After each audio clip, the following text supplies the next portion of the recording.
Awakening is not a pleasant experience. It is a total destruction. It is not the birth of a better you. It is the death of everything you thought you were. You have been living in a dream, and now the house is on fire. This is the point of no return. Once you are awake, you can never go back to sleep.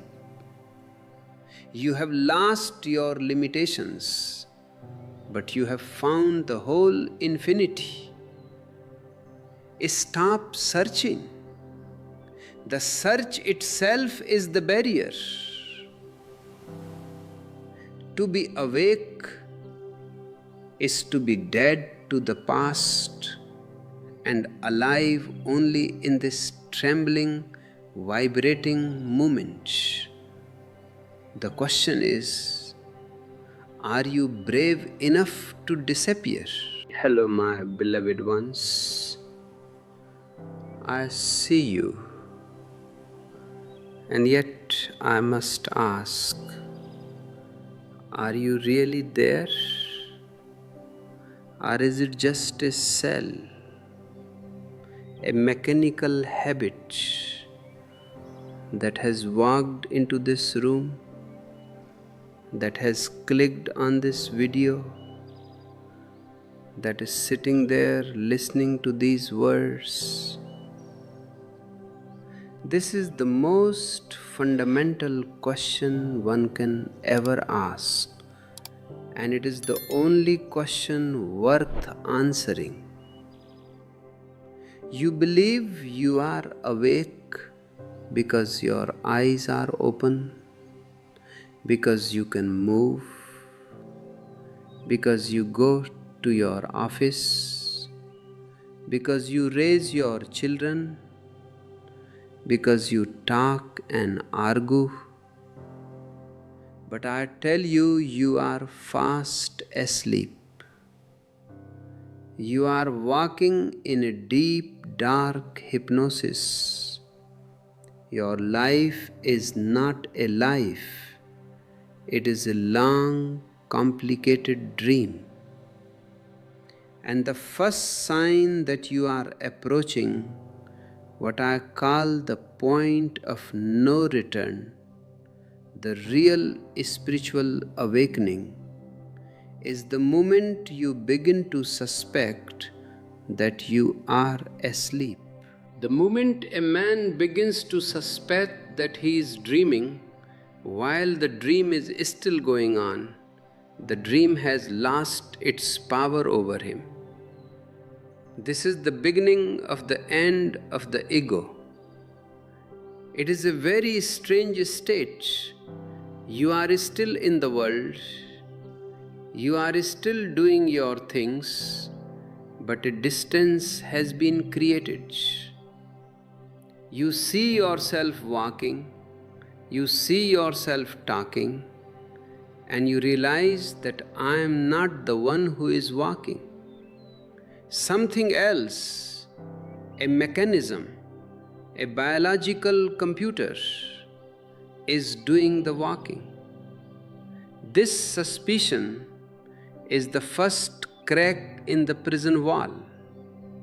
And if you feel this crack, if you feel this thirst to know who is behind the mask, then you are ready to walk this path with me. This journey we are on together is a shared energy, a commune of consciousness. And to keep this flame alive, to ensure these words reach every corner of the earth where a soul is crying for light, I invite you to become a deeper part of this work. You can support this channel by clicking the join button to become a member, or by expressing your gratitude through super thanks. Your contribution helps us keep this temple of wisdom open for all. And for those who wish to dive deeper into the silence, our ebooks are available to guide your solitary meditations. You see, the human mind is a very cunning thing. It can even dream about awakening. You can read books about enlightenment. You can listen to my discourses. You can even talk about the point of no return, and your mind will turn it into a new decoration for your ego. You will say, I know what awakening is. But knowledge is not knowing. Knowledge is just a collection of dead words, a library of borrowed ideas. Knowing is an explosion. It is like a man who has been blind since birth and has heard many poems about light, many scientific explanations about colors, and then suddenly one day his eyes are opened. Do you think he will remember the poems? Do you think he will care about the scientific explanations? No. The reality of the light will be so overwhelming that all his knowledge will be revealed as utter trash. This is why I say, do not believe me. To believe is to remain asleep. To believe is to stay within the boundaries of the mind. I am not here to give you a new belief system. I am here to take all your beliefs away. I am a destroyer. I want to destroy your certainties, your comforts, your labels. Because only when you are completely naked, when you have nothing to cling to, does the truth happen. The truth is not something you find. It is something that is left when everything false has been dropped. And this dropping of the false is what the Buddha calls the discipline of transcendence. In the East, we have a very beautiful word, saksi. It means the witness. This is the key. This is the golden gate. Throughout your day, you are constantly identified with things. You say, I am angry. This is a lie. You are not the anger. The anger is a cloud passing through your inner sky. You are the sky, not the clouds. But because you are asleep, you jump into the cloud and you become it. You say, I am sad. Again, a lie. You are the one who is aware of the sadness. This simple shift, moving from being the doer to being the witness, is the most revolutionary act a human being can perform. It is the beginning of the point of no return. When you start witnessing your body, you realize you are not the body. When you witness your thoughts, you realize you are not the mind. When you witness your emotions, you realize you are not the heart. Then who are you? This who cannot be answered in words. It can only be felt in a deep, vibrating silence. If you are finding value in this silence we are sharing today, I encourage you to hit the subscribe button and turn on the notification bell. This is not just about a YouTube channel. It is about creating a network of awakened consciousness. Like this video and share it with those you love, because truth is the only thing that grows when it is shared. When you share this light, you are not just helping others, you are helping yourself to stay awake. The Buddha once said that those who follow the way are like warriors who fight single-handed against a multitude of foes. What are these foes? Are they outside? No. Your foes are your own habits, your own mechanicalness, your own unconscious reactions. You go out into the world in full armor, thinking you are strong. But at the first insult, the first setback, your armor falls apart, and you are a wounded child again. Why? Because your strength is not yours. It is borrowed. It is part of the dream. The real warrior is the one who can remain centered, who can remain a witness, even in the middle of a storm. You have lived many lives in this sleep. You have been a beggar, you have been a king, you have been a saint, you have been a sinner. And in every life you have been chasing something: money, power, God, heaven. It doesn't matter what the object is, the chasing itself is the sleep. The awakened one is the one who has stopped chasing. He has realized that there is nowhere to go, because where you want to go is already where you are. But you cannot see it because your eyes are filled with the dust of desires. The point of no return is that moment when the dust is cleared. It is the moment when you realize that even if you attain the whole world, you would still be empty. And even if the whole world were taken away from you, you would still be full. This is the paradox of awakening. It is a state of being empty full.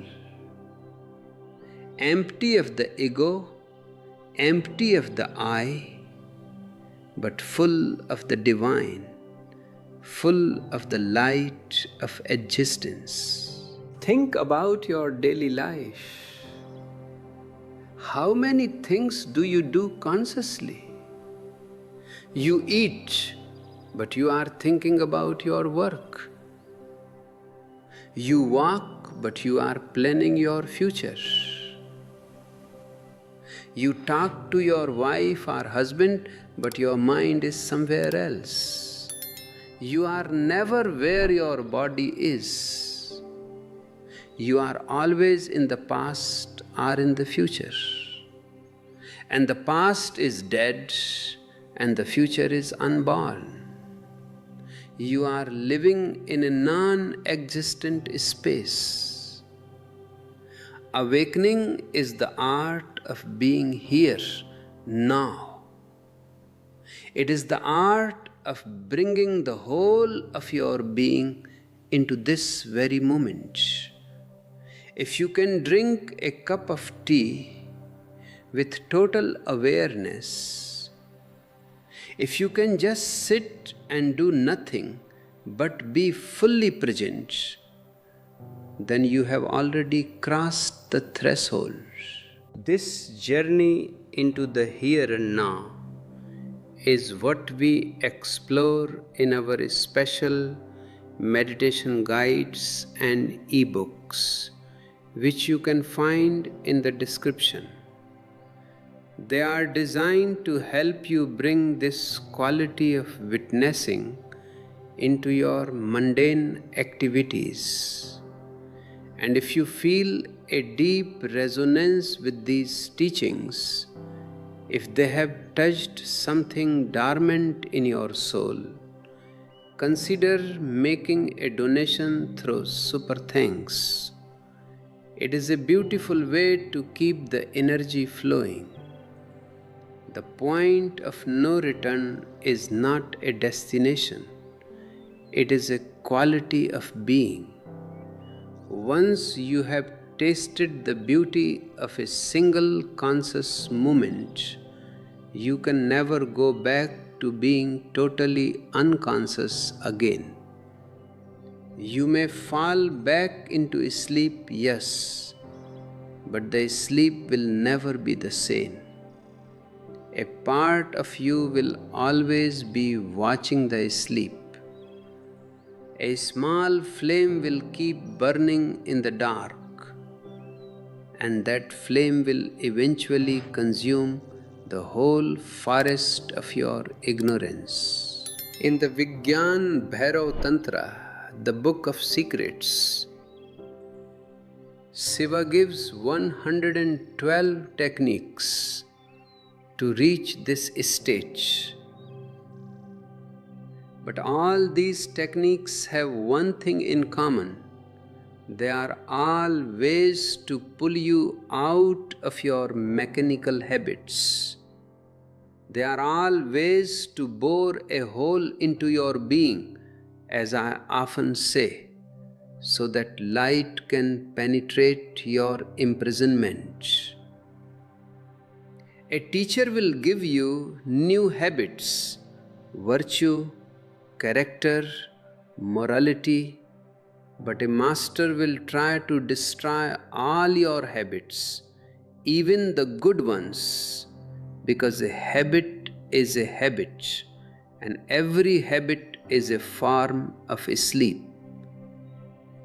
The awakened man has no character, no morality in the traditional sense. He has consciousness. And consciousness is enough. If you are conscious, you cannot hurt anyone, not because it is a commandment, but because it is impossible to be conscious and to be violent at the same time. Love is the natural fragrance of awareness. You have to understand this point of no return very clearly.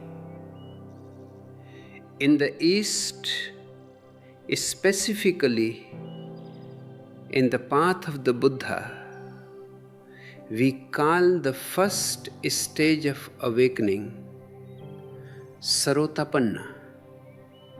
It means one who has entered the stream. This is the most significant moment in a seeker's life. Why? Because once you have entered the stream, you don't have to swim anymore. The stream itself takes you to the ocean. You can struggle. You can try to go back. You can fight the current, but the stream is now more powerful than your individual ego. You have been caught by the divine. This is what I mean by the point of no return. Before this point, you are like a person wandering in a desert. You might find an oasis or it might just be a mirage. You are never sure. But once you enter the stream, the uncertainty vanishes. You know that the ocean exists, and you know that you are moving toward it. How do you know if you have entered this stream?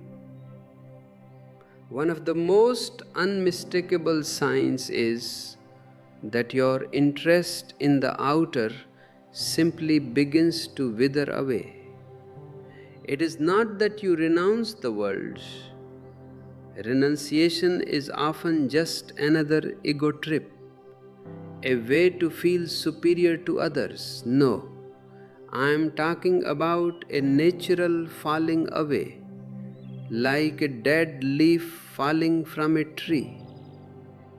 You still live in the house, you still have the bank account, you still eat your dinner, but the juice is gone. You realize that you have been chasing shadows. You have been trying to fill an inner abyss with outer things, and suddenly you see the absurdity of it. It's like a child who has grown up and no longer finds joy in playing with dolls. This loss of interest in the mundane drama is not sadness, it is a great relief. You are becoming rich in the way I always talk about, rich with intelligence. Religion is the ultimate luxury, and only those who are truly rich, either in their pockets or in their awareness, can afford it. If you feel this richness growing within you, if you feel that these words are mirroring your own inner transformation, I invite you to support our work by clicking the join button and becoming a member, or by sending a super thanks. You are helping to keep this stream of consciousness flowing for everyone. Another sign that you have reached the point of no return is that your I starts to feel like a fiction. Buddha calls this anatta, no self. Most of your life you have been protecting this I. You get hurt when someone insults you. You feel proud when someone praises you. But as awakening deepens, you look inside and you cannot find this I. You find thoughts, you find memories, you find sensations, but there is no manager sitting in the center. You realize that the I is just a linguistic convenience, a social necessity, but it has no existential reality. This is terrifying for the ego, but it is the ultimate freedom for the soul. When there is no I, who can be insulted? When there is no self, who can be afraid of death? Death is only for the ego. The witness is eternal. I want to share a technique with you from the Book of Secrets that can help you stabilize in this no self state. When you are walking down the street, are sitting in your office, suddenly stop for a moment. Just stop. Don't move your body. Don't move your eyes. For just a few seconds, be completely frozen.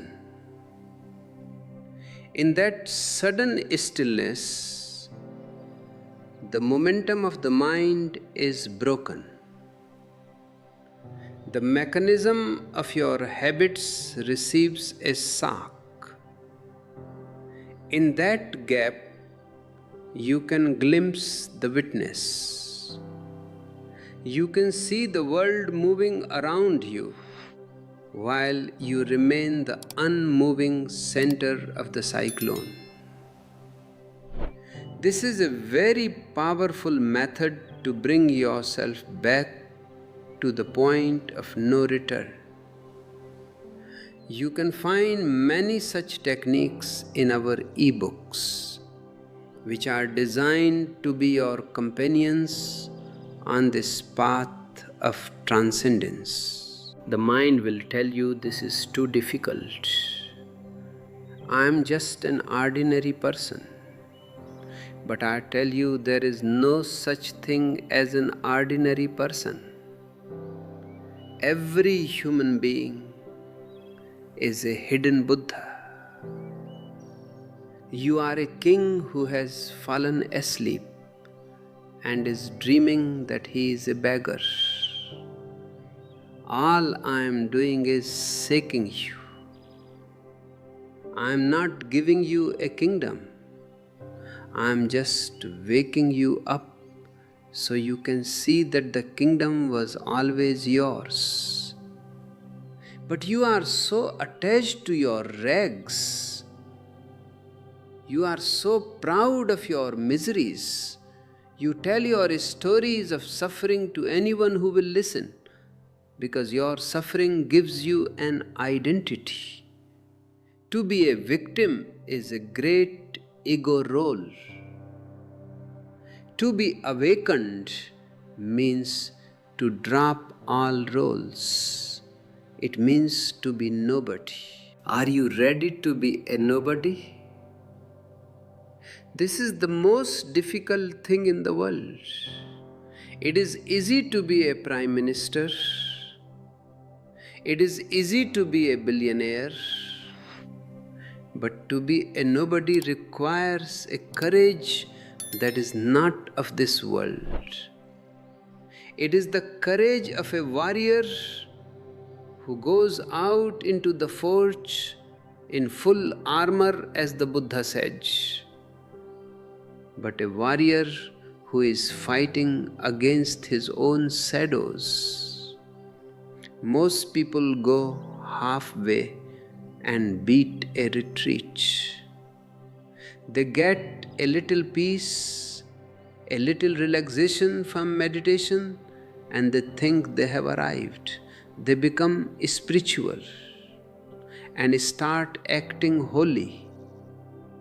This is a trap. This is just a new holy ego replacing the worldly ego. The one who truly enters the stream does not become holy, he becomes natural. He becomes like a child, simple, innocent, without any pretensions. If you are listening to this and you feel a fire being lit in your heart, don't let it go out. This fire is your only friend. Feed it with your awareness. Like this video, share it with another seeking soul, and make sure you are subscribed. This community is a boat, and we are all crossing to the other shore together. Your engagement, your comments, your likes tells the universe that you are ready for more light. In the discipline of transcendence, Buddha speaks of the Angamin, the non-returner. This is a stage even beyond the stream enterer.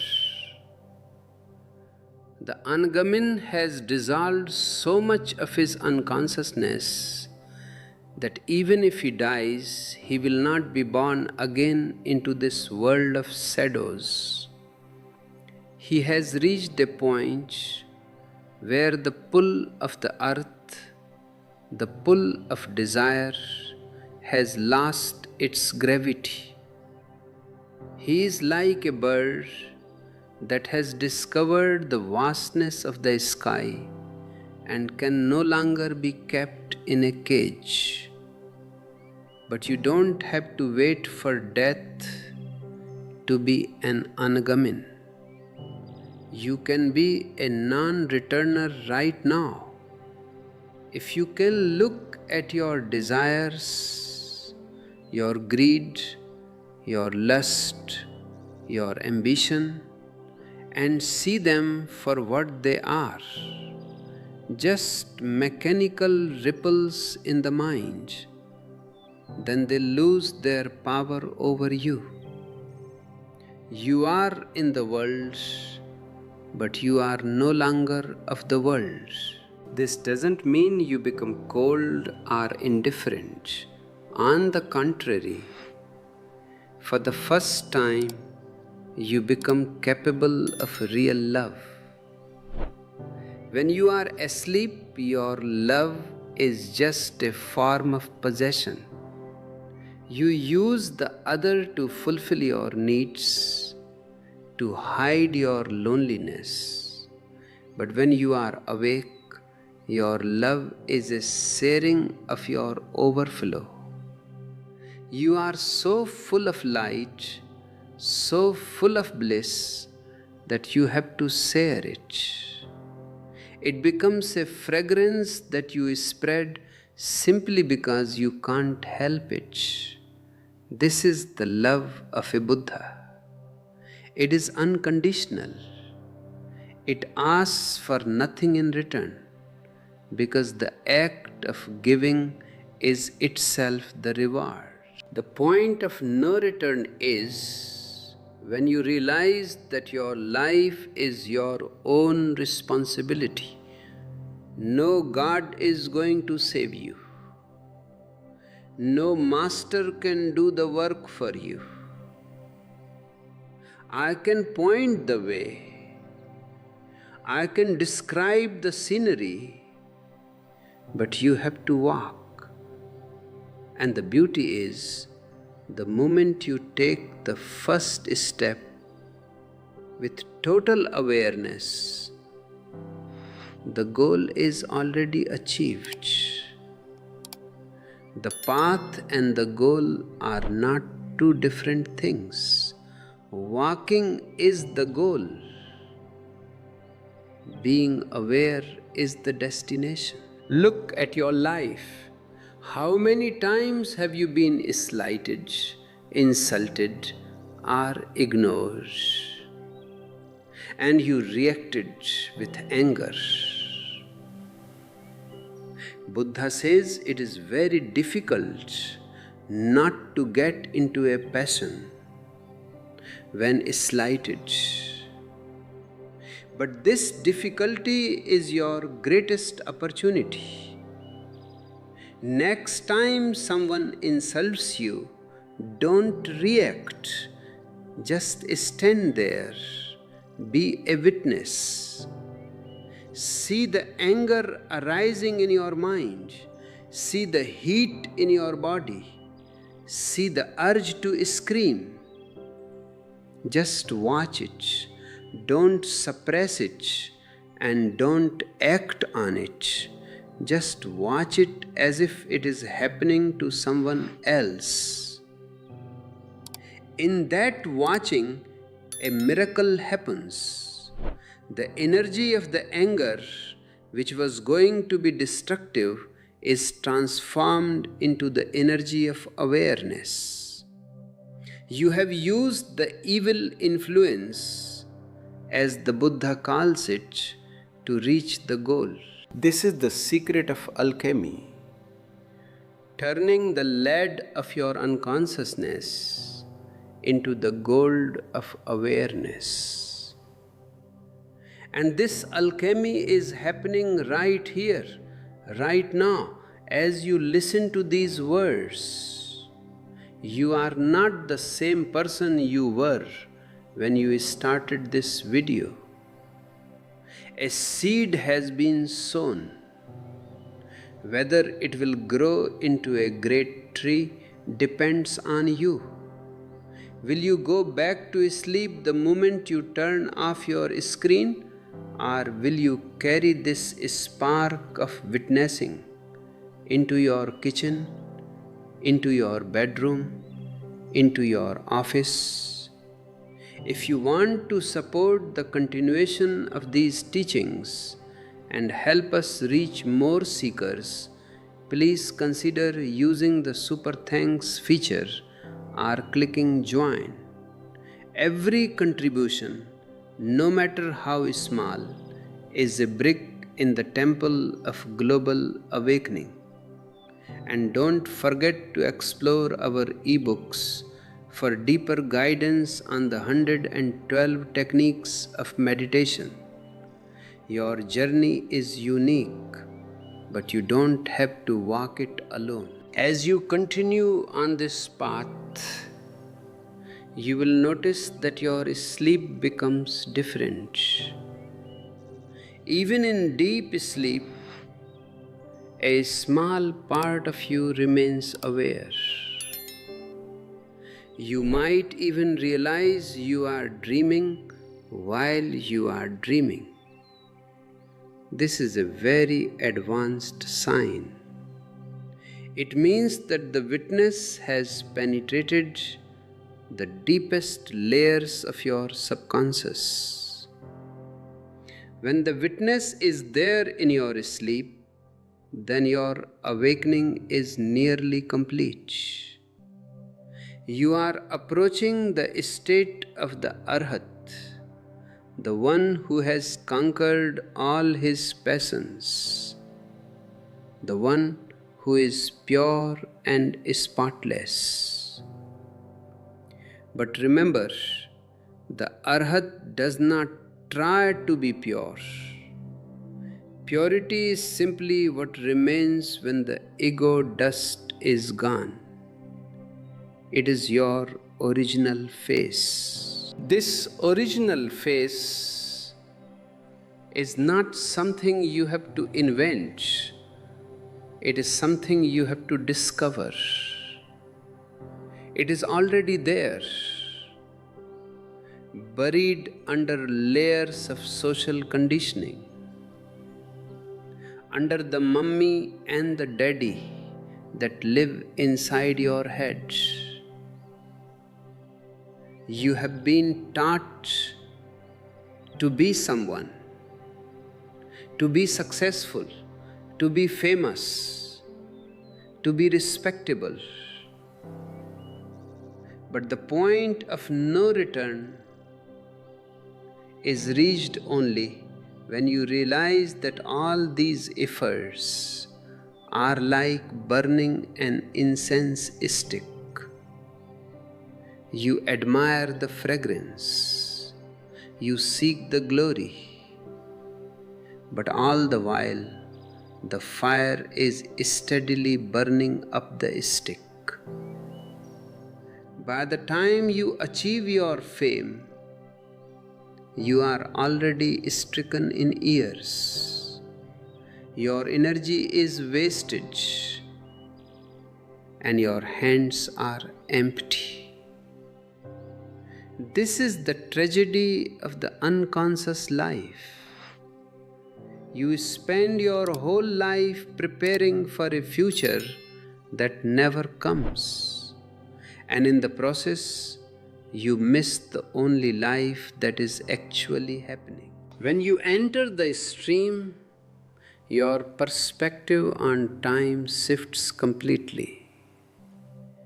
To the sleeping mind, time is a horizontal line, past, present, future. You are always running along this line trying to get somewhere. But to the awakened consciousness, time is a vertical dimension. There is only the now, and this now opens up into eternity. This is why Buddha talks about the difficulty of not hankering after that which is agreeable and not getting into a passion when slighted. Why is it so difficult? Because your ego is a time-bound entity. It lives on the horizontal line. It needs the past for its identity and the future for its hope. When someone slights you, they are attacking your past, your image. When you hanker after the agreeable, you are projecting your past pleasures into the future. But the witness lives in the vertical. It has no past to protect and no future to desire. It is just here. People ask me, Osho, if I reach this point of no return, will I lose my drive? Will I stop being productive? This is the fear of the mind. I tell you, you will not lose your drive, you will lose your drivenness. There is a great difference. A person who is driven is a slave to his desires, a slave to his unconscious compulsions. A person who has drive is a master of his energy. He acts out of his abundance, not out of his lack. The Buddha says that those who follow the way are like warriors who fight single-handed against a multitude of foes. These foes are not other people, they are your own mechanical reactions. To be a warrior in the spiritual sense means to have the courage to stand alone. Most people cannot stand alone. They need a crowd. They need a religion. They need a political party. They need a family. They need something to belong to because they are afraid of the abyss within. But the point of no return is the moment you fall in love with that abyss. You realize that the abyss is not empty, it is sunyata, the zero space that is full of potential. It is the womb of existence. When you are no longer afraid of being a nobody, when you are no longer afraid of being alone, you have become invincible. You may go out of the fort in full armor, as the Buddha says, but your real armor is your awareness. Some are faint-hearted and turn back. Some go halfway and beat a retreat because the ego gets scared of its own disappearance. But some go on and they come home victorious. Coming home doesn't mean you go anywhere else. It means you finally arrive exactly where you have always been, but with eyes that can finally see. Think about the 20 difficult things the Buddha mentions. He says it is difficult for the rich and strong to observe the way. Why? because the rich man has a very thick crust of ego. He thinks his money is his power. He thinks his status is his reality. To follow the way, you must be poor in spirit, as Jesus said. You must be willing to realize that you know nothing and that you have nothing. The poor man, on the other hand, finds it difficult to practice charity because he is constantly worried about his survival. But the one who has reached the point of no return is neither rich nor poor in the worldly sense. He is a king who possesses nothing because he knows that everything is a dream. He can give everything away because he knows that he is everything. This brings us to the concept of the Skridagamin, the one who comes back once more. This is a very subtle stage. It means you have attained a great deal of awareness. You have seen the light, but there is still a tiny, microscopic seed of desire left. Perhaps a desire for one more taste of life. Perhaps a lingering attachment to the beauty of the world. Because of this seed, existence brings you back one more time to fulfill that desire. But even in that once return, you are not the same. You live your life like an actor on a stage. You play the role, you do the work, you love the person, but deep down you know it is a play. You are no longer hooked by the world. And then comes the Angamin, the non-returner. The seed has been burned. There is no longer any gravity that can pull you back into a physical body. You have become pure space.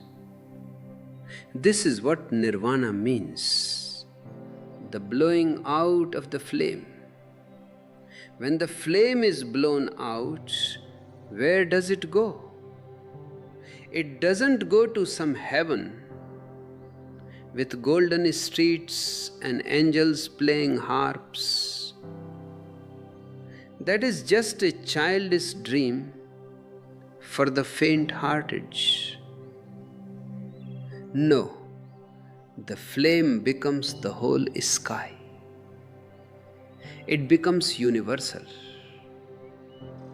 When you are no longer somebody, you are everybody. When you have no I, you are the whole existence. This transition from the I to the all is the most profound transformation possible. And it happens through the small things. It happens when you are washing your floors and you are totally there in the movement of your hands, in the smell of the soap, in the sound of the water. If you can be a witness to your boredom, the boredom disappears. If you can be a witness to your pain, the pain becomes a teacher. If you can be a witness to your joy, the joy becomes a blessing. Most people are like children who try to lick honey from the edge of a sharp knife. They want the sweetness, but they are constantly cutting their tongues. This honey is the fame, the sex, the money, the power. You get a little taste, but you pay for it with your life, with your soul. The awakened one sees the knife and the honey and he laughs. He doesn't renounce the honey, he simply doesn't want the cut. He finds a sweetness that doesn't require a knife, the sweetness of his own being. You must be resolute. You must have a heart of courage. The world will try to pull you back. Your friends will think you are going crazy. Your family will think you are becoming irresponsible. Why? Because you are no longer playing their games. You are no longer a part of the collective hypnosis. A man who wakes up in the middle of a dormitory where everyone else is snoring is always a bit of a nuisance. He wants to turn on the light, he wants to open the windows, and the sleepers want to stay in their cozy, dark dreams. Don't be bothered by them.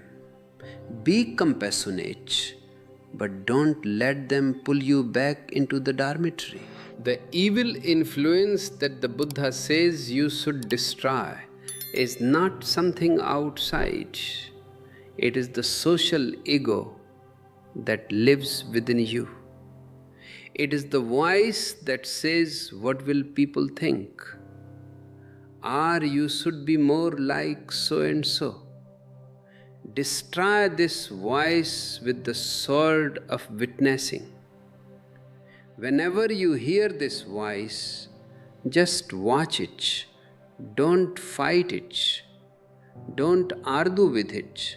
Just look at it and say, aha, the society is speaking through me. In that recognition, the influence is broken. You are back in your own center, boring a hole into your being so that light can penetrate.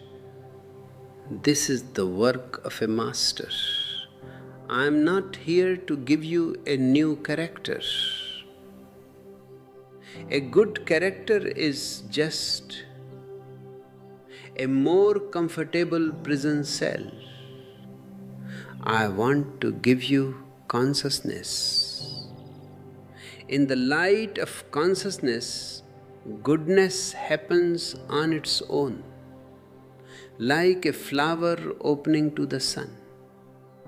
You don't have to practice being kind.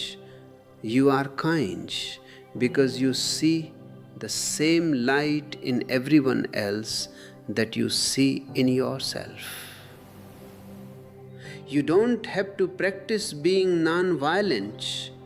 You are non-violent because you realize that hurting another is hurting yourself. This is the point of no return. When the separation between me and you starts to dissolve. When you look at a tree and you realize that you and the tree are breathing together. When you look at the stars and you feel them pulsing in your own blood, you are no longer a stranger in a strange land. You have come home to the universe. And once you have had even a glimpse of this belonging, the old life of competition, of fighting for glory, of trying to be somebody, simply looks ridiculous. It is like a man who has found a diamond mine and suddenly remembers that he used to spend his days fighting over colored pebbles. He doesn't have to renounce the pebbles. He just doesn't care about them anymore. And what are these pebbles that you have been fighting for? They are nothing but the labels given to you by a society that is itself fast asleep. You have been told that you are a name, a profession, a nationality, a religion. But at the point of no return, you see through the labels. You see that they are just ink on a page, and the page is not you. This realization brings a tremendous silence. Usually you are afraid of silence, because in silence the labels begin to peel off. If you are silent for long enough, you won't know who you are in the eyes of the world. You won't be a husband, a boss, or a citizen. You will just be. And that just being is what the mind calls death. But I tell you, it is the birth of the real. One of the most difficult things Buddha speaks of is not to abuse one's authority. Why is this so difficult? Because authority is the greatest food for the ego. When you have power over someone else, your ego feels solid. It feels real. You can dictate. You can control. You can manipulate. But the person who has reached the point of no return has no desire for power, because he has found his own inner kingdom. Only a beggar wants to be a king. A real king has no such ambition. When you are centered in your own being, you don't want to rule anyone, and you don't want to be ruled by anyone. You become a law unto yourself. This is the ultimate rebellion. It is not a political rebellion, it is a spiritual one. You are no longer part of the mass mind. The mass mind is a very dark and heavy energy. It wants everyone to be the same, to sleep at the same time, to dream the same dreams. When you start to wake up, the mass mind feels threatened. It will try to pull you back through guilt, through fear, through duty. But if you have truly entered the stream, these strings cannot pull you anymore. You see the strings. That is the secret. You see the mechanism of how society controls you through your own desires and fears. And once you see the mechanism, you are no longer a part of it. A man who knows how a magic trick is done cannot be deceived by the magician again. He may watch the show, he may even applaud, but he knows it is just a trick. This seeing is what I mean by boring a hole into your being. A teacher will give you new ideas to replace the old ones. He will tell you that instead of being a greedy man, you should be a charitable man. But he is still giving you a role to play. He is still working on the surface. A master is not interested in your roles. He wants to destroy the actor itself. He wants you to stand naked in the light of your own awareness. This is why a real master is often misunderstood. People want comfort, they want consolation, they want someone to tell them that they are doing well. But a master is a surgeon. He has to cut away the cancerous growth of the ego, and surgery is painful.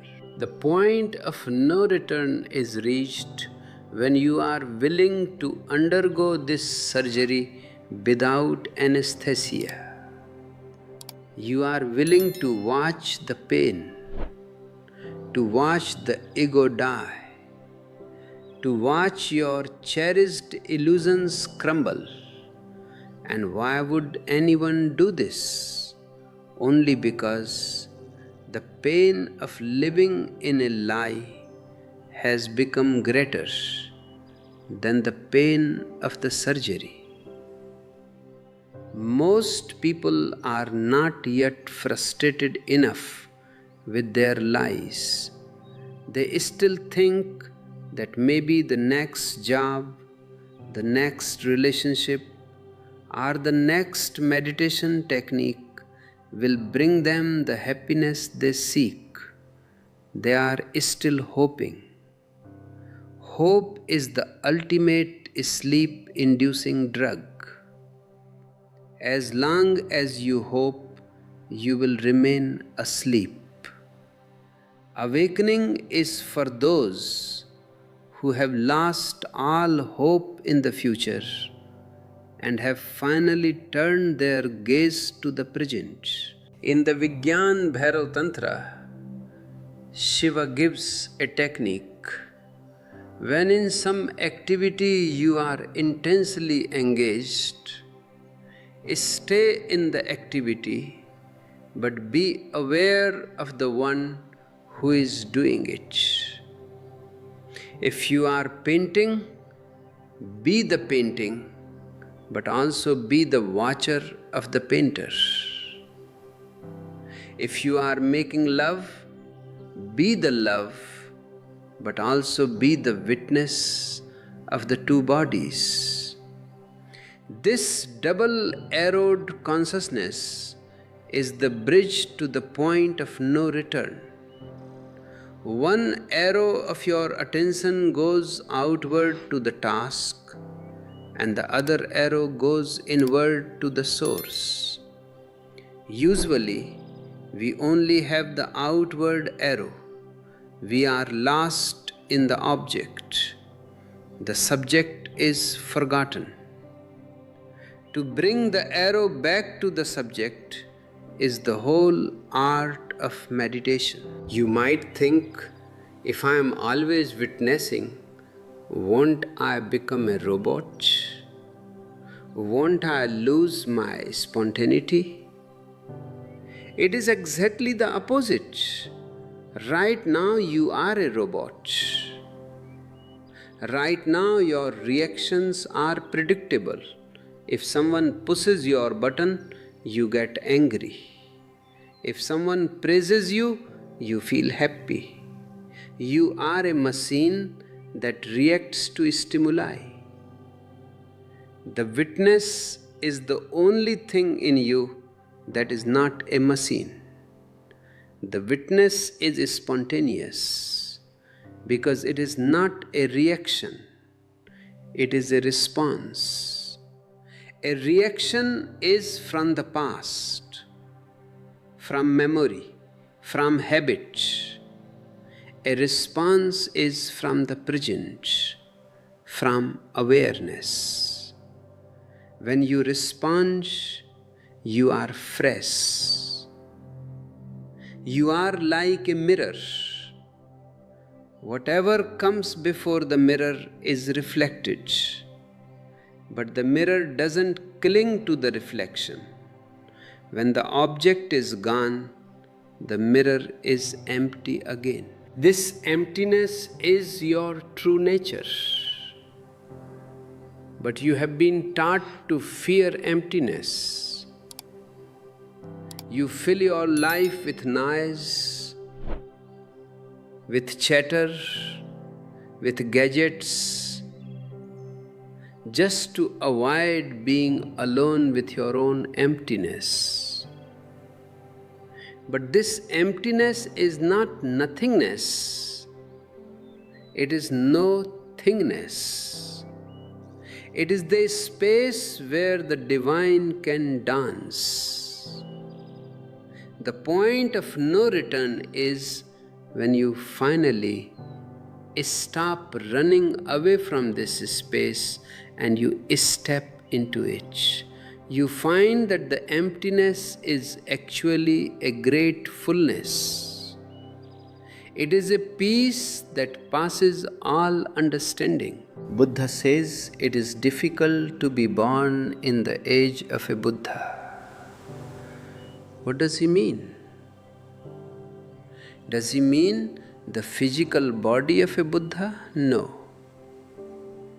He means it is a rare opportunity when the vibration of awakening is available in the atmosphere.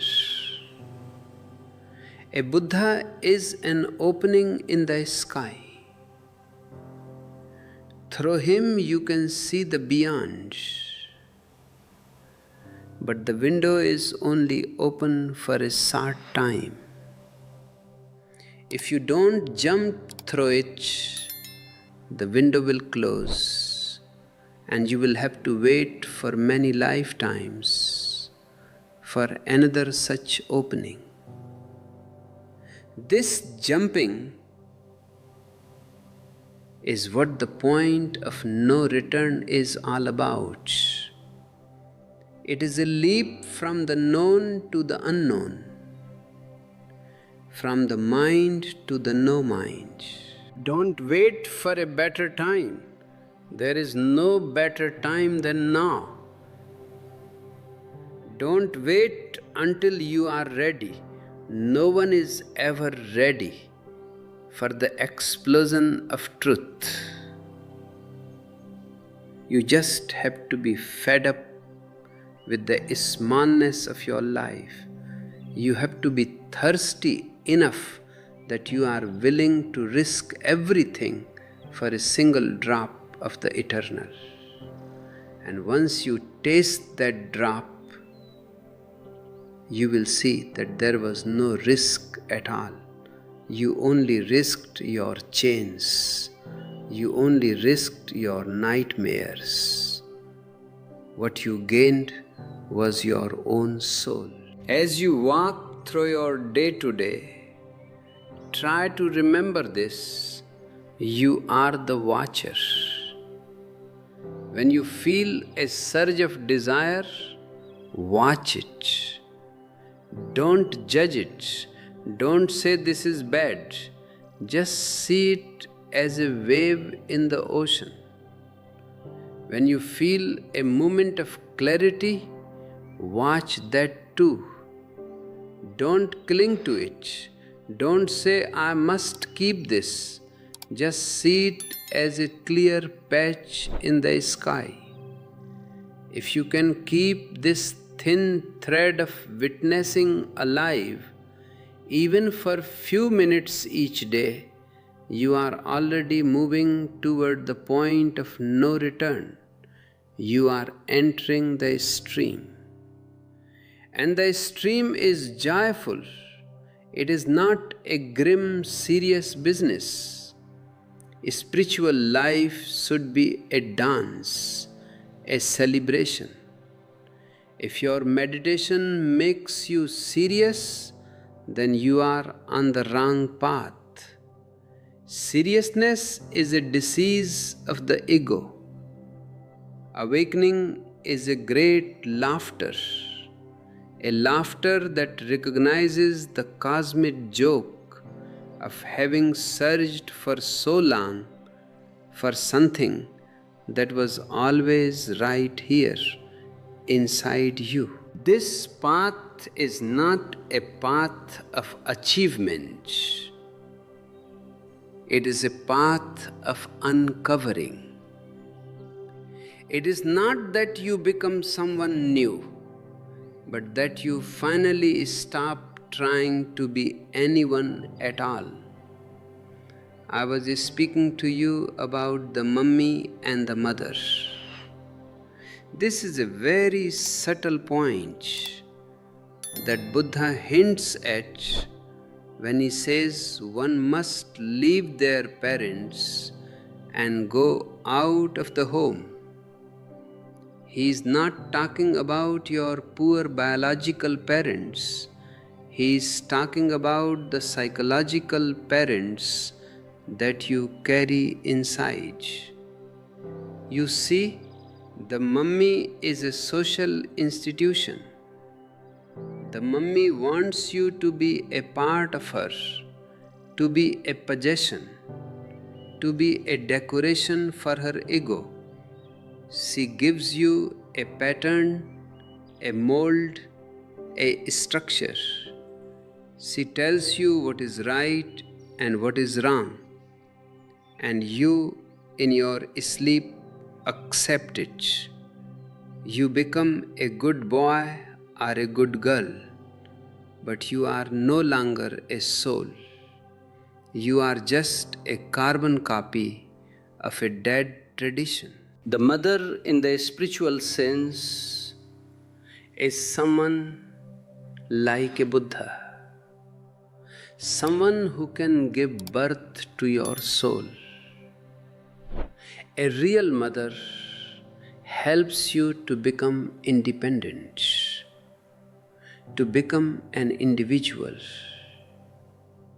She does not give you her knowledge, she gives you her love and sends you into the world to find your own truth.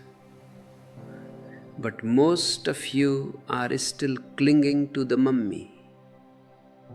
Even if your parents are dead, their voices are still echoing in your head, telling you how to behave, what to desire, what to fear. The point of no return is the moment you step out of this internal home. You leave the parents, you leave the traditions, and you stand alone in the immaterial. This is what it means to be a Sramana, one who has reached the source and comprehended the immaterial. It is difficult, I know. It is difficult to disregard life and go to certain death. But what is this death I am talking about? It is the death of the mummy's boy. It is the death of the society's servant. Unless you are willing to die to the old, the new cannot be born. This is why the Buddha says, those who follow the way are like warriors in full armor. You are fighting against the gravity of thousands of years of conditioning. The whole of humanity is pulling you down, trying to keep you in the dark. If you take one step toward the light, 1,000 hands will reach out to pull you back. They will call you selfish, they will call you irresponsible, they will say you have lost your way. But in reality, For the first time, you are finding your way. You must understand the nature of the Arhat. The Arhat is one who observes the precepts of morality, not because they are written in a book, but because they have become his very nature. He is pure and spotless in his behavior. But notice, he is not trying to be pure. If you try to be pure, your purity is just a suppressed impurity. It is like putting perfume on a body that hasn't bathed in months. The smell of the perfume may be there, but the stink is just underneath. The Arhat is pure because he is empty. There is no one there to be impure. There is no greed because there is no ego to accumulate. There is no anger because there is no ego to be hurt. When you reach the stage of the Srotapanna, the stream enterer, you have had a glimpse of this emptiness. You haven't become an Arhat yet, but you have seen that the Arhat state is possible. You have seen the peak of the mountain. Now, even if you are in the valley, you know the peak is there. You can no longer believe in the valley's shadows as the ultimate reality. This is the point of no return. Your old life may continue for a while by its own momentum, like a fan that keeps spinning for a few moments after you have turned off the power, but the power is gone. The juice of your ego is no longer being supplied. I want you to look at your passions. Buddha says it is difficult to conquer the passions and to suppress selfish desires. But I say to you, don't try to suppress them. Suppression is the way of the teacher, not the master. If you suppress a desire, it goes into your basement, into your subconscious, and from there it will rule you in even more distorted ways. The way of the master is awareness. Watch the desire. See its beauty. See its ugliness. See its source. Usually, desire is just an attempt to escape from the present moment. You feel a hole inside you and you try to fill it with a woman, with a man, with money, with power. But the hole is bottomless. Nothing from the outside can fill it. The point of no return is when you stop trying to fill the hole and you jump into it. You become the hole. And suddenly the hole is no longer a hole, it is the whole. This is the play of words, but it is also the ultimate truth. In your emptiness, you find your fullness. When you are no longer seeking anything, everything comes to you. This is the paradox of the Angamin, the non-returner. He has no more hooks left for the world to catch. If you are a rich man, it is difficult for you to observe the way, because your hooks are very expensive. You are attached to your goals, to your palaces, to your name. But remember, the fire is steadily burning up the incense stick. Your life is being consumed every second. While you are admiring the pleasing odor of your fame, the stick is getting sarter and sarter. The point of no return is the realization that you are on a funeral pyre right now. This very moment is slipping away. If you don't wake up now, then when? If not here, then where? Don't be faint-hearted. Don't go halfway and beat a retreat. The mind is a coward. It wants security. But truth is not secure. Truth is a wild ocean. To know the truth, you must be willing to be shipwrecked. You must be willing to lose everything that you are not.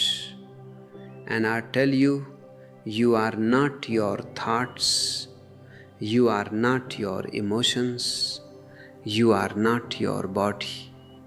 You are the silent witness that sees all these things. A master bores a hole into your being so that light can penetrate. My words are not meant to give you new information. They are meant to be shocks. I am trying to hit you where it hurts, to wake you up from your cozy slumber. I am trying to create a Rajnicitis in you, a divine disease that will not let you rest until you have found the truth. This disease is actually the highest health. It is the thirst for the eternal. Think about the 20 difficult things. It is difficult not to get into a passion when slighted. Why? Because you think you are being slighted. But who is this you?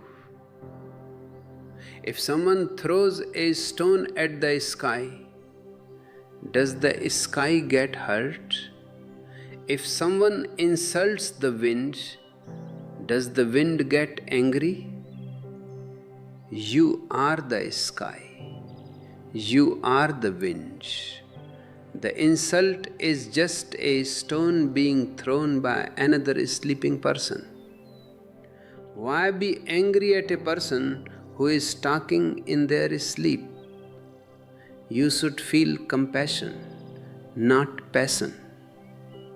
This shift from reaction to compassion is a clear sign that you are approaching the point of no return. The world is a wonder-filled universe, but you are seeing it through the small window of your ego.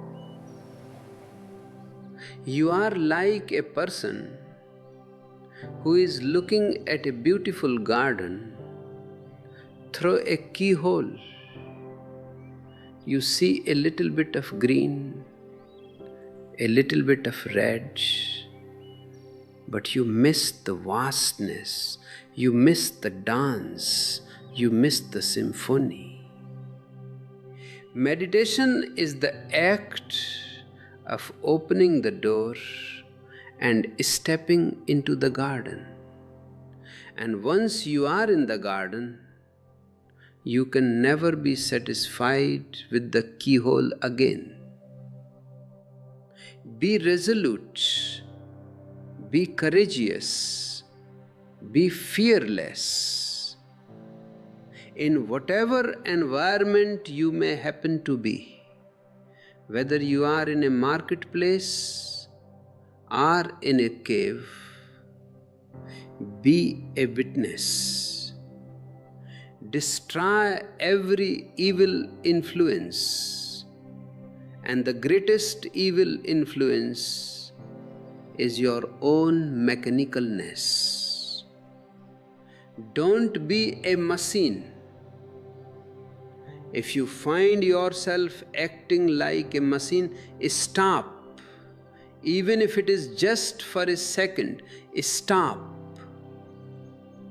In that stop, the Srotapanna is born. In that stop, the point of no return is touched. You are a king who has forgotten his kingdom. You are a Buddha who has fallen asleep. All that is needed is a little shaking, a little awareness, a little love.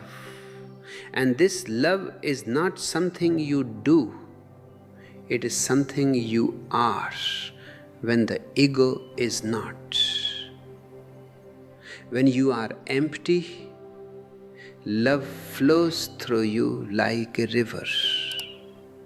It doesn't ask for a destination. It just flows. It blesses everything it touches. This is the goal. This is the ocean. And you, my beloved ones, are already in the stream. Don't fight the current. Relax. Let go. The ocean is waiting. And this ocean is not somewhere else. It is the very ground you are standing on. You just have to learn how to stand without the crutches of your ego. The point of no return is reached when you finally throw those crutches away. You have used them for so long that you have forgotten how to use your own legs. You have used the crutches of logic, the crutches of morality, the crutches of what others think. But a man who has entered the stream has found a new kind of balance. It is a balance that comes from within. It is not something you do. It is something that happens when you are no longer trying to control your life. This is the great secret of Wu Wei, which the Taoists talk about. Action through inaction. Usually your actions are full of tension because you are the doer. You are trying to achieve a result. You are trying to reach a goal. But at the point of no return, the doer disappears and only the doing remains. It is like a flower opening. Does the flower try to open? Does it have a committee meeting to decide which petal to open first? Does it worry about whether the bees will come or not? No. It simply opens because it is its nature to open. Its opening is a happening, not a doing. When your life becomes a happening, you have reached the point of no return. You are no longer driving the car. You have become the car, and the driver is the whole existence. Think about your relationships. Most of what you call love is just a form of mutual exploitation.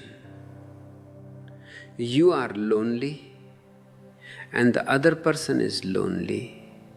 So you come together to hide your loneliness. But two lonelinesses joined together do not make a togetherness. They just make a bigger loneliness. You are like two beggars trying to beg from each other. At the point of no return, you are no longer a beggar. You have found a source of joy within yourself. Now, if you go to another person, it is not because you need them, but because you have so much joy that you want to share it. This is a totally different dimension of relationship. It is no longer a contract, it is a communion. And because you don't need the other, you are no longer afraid of losing them. Fear disappears when the need disappears. This is what it means to be comprehending the immaterial, as the Buddha says. The material world is the world of objects, the world of things that can be possessed. The immaterial is the world of consciousness, the world of the witness. You cannot possess the witness, and the witness cannot possess anything. It is like the light in this room. The light reveals the furniture, but the light does not own the furniture. And if the furniture is removed, the light is not diminished, it remains. When you realize that you are the light, not the furniture, you have attained the fruit of saintship. You have become an arhat. But the mind is very clever.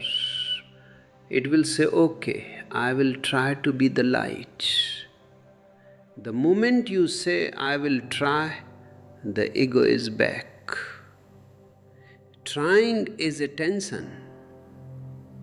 Witnessing is a relaxation. You don't try to see the trees when you go outside, you just see them. You don't try to hear my voice, you just hear it. Meditation is simply the extension of this natural seeing and hearing into your inner worlds. Just as you see the trees, see your thoughts. Just as you hear the birds, hear your internal chatter. Don't try to stop it. If you try to stop the chatter, you are just adding more chatter, the chatter of the stopper. Just watch it. If it is there, it is there. If it is not there, it is not there. In that indifference, the point of no return is found. Buddha mentions that it is difficult for the strong and rich to observe the way. I want to tell you why. It is because the strong and rich have more to lose. Their eye is very big. It has many layers of protection. A poor man, a man who has failed in the world, may find it easier to turn inwards because he has seen that the world is a desert.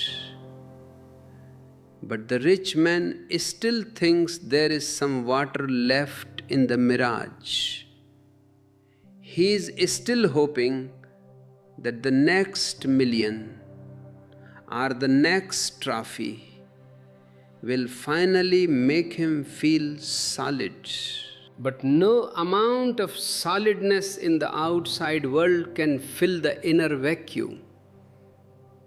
You can build a great wall around your house, but the wall cannot keep out death. You can have 1,000 servants, but no one can breathe for you. You are fundamentally alone. The point of no return is the moment you accept this aloneness as a blessing rather than a curse. In that acceptance, aloneness is transformed into all oneness.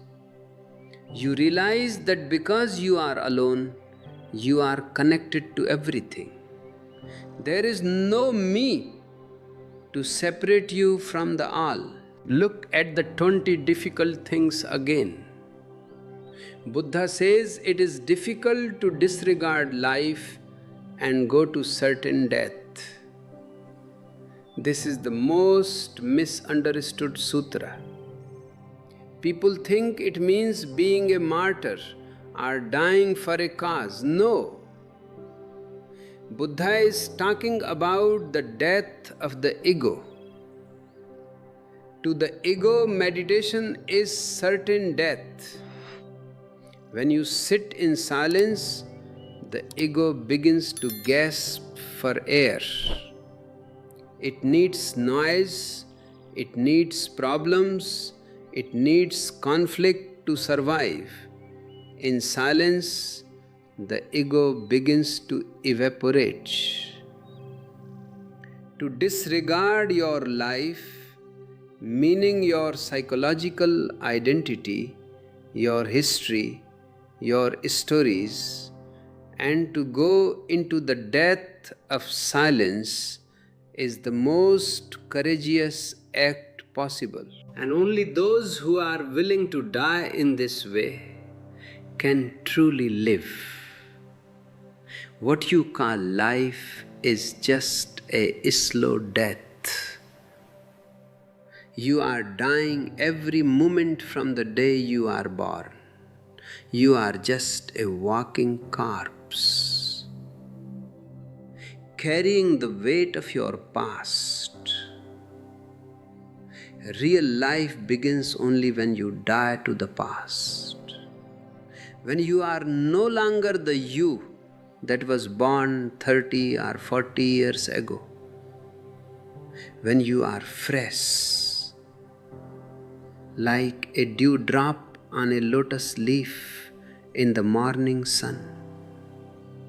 This freshness is the sign of awakening.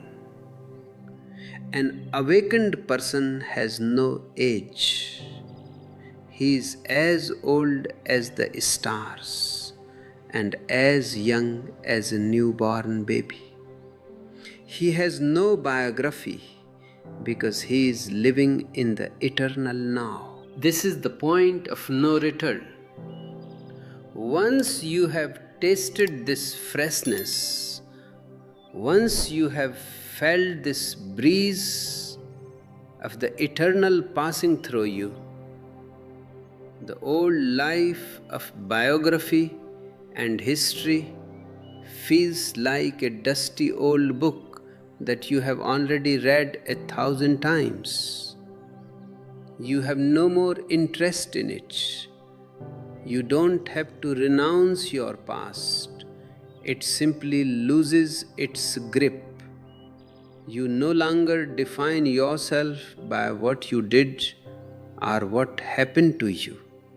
You define yourself, if you define yourself at all, by the light that is shining in you right now. You must be resolute. You must be like the warrior who goes out of the fort in full armor. But remember, the armor is not made of steel.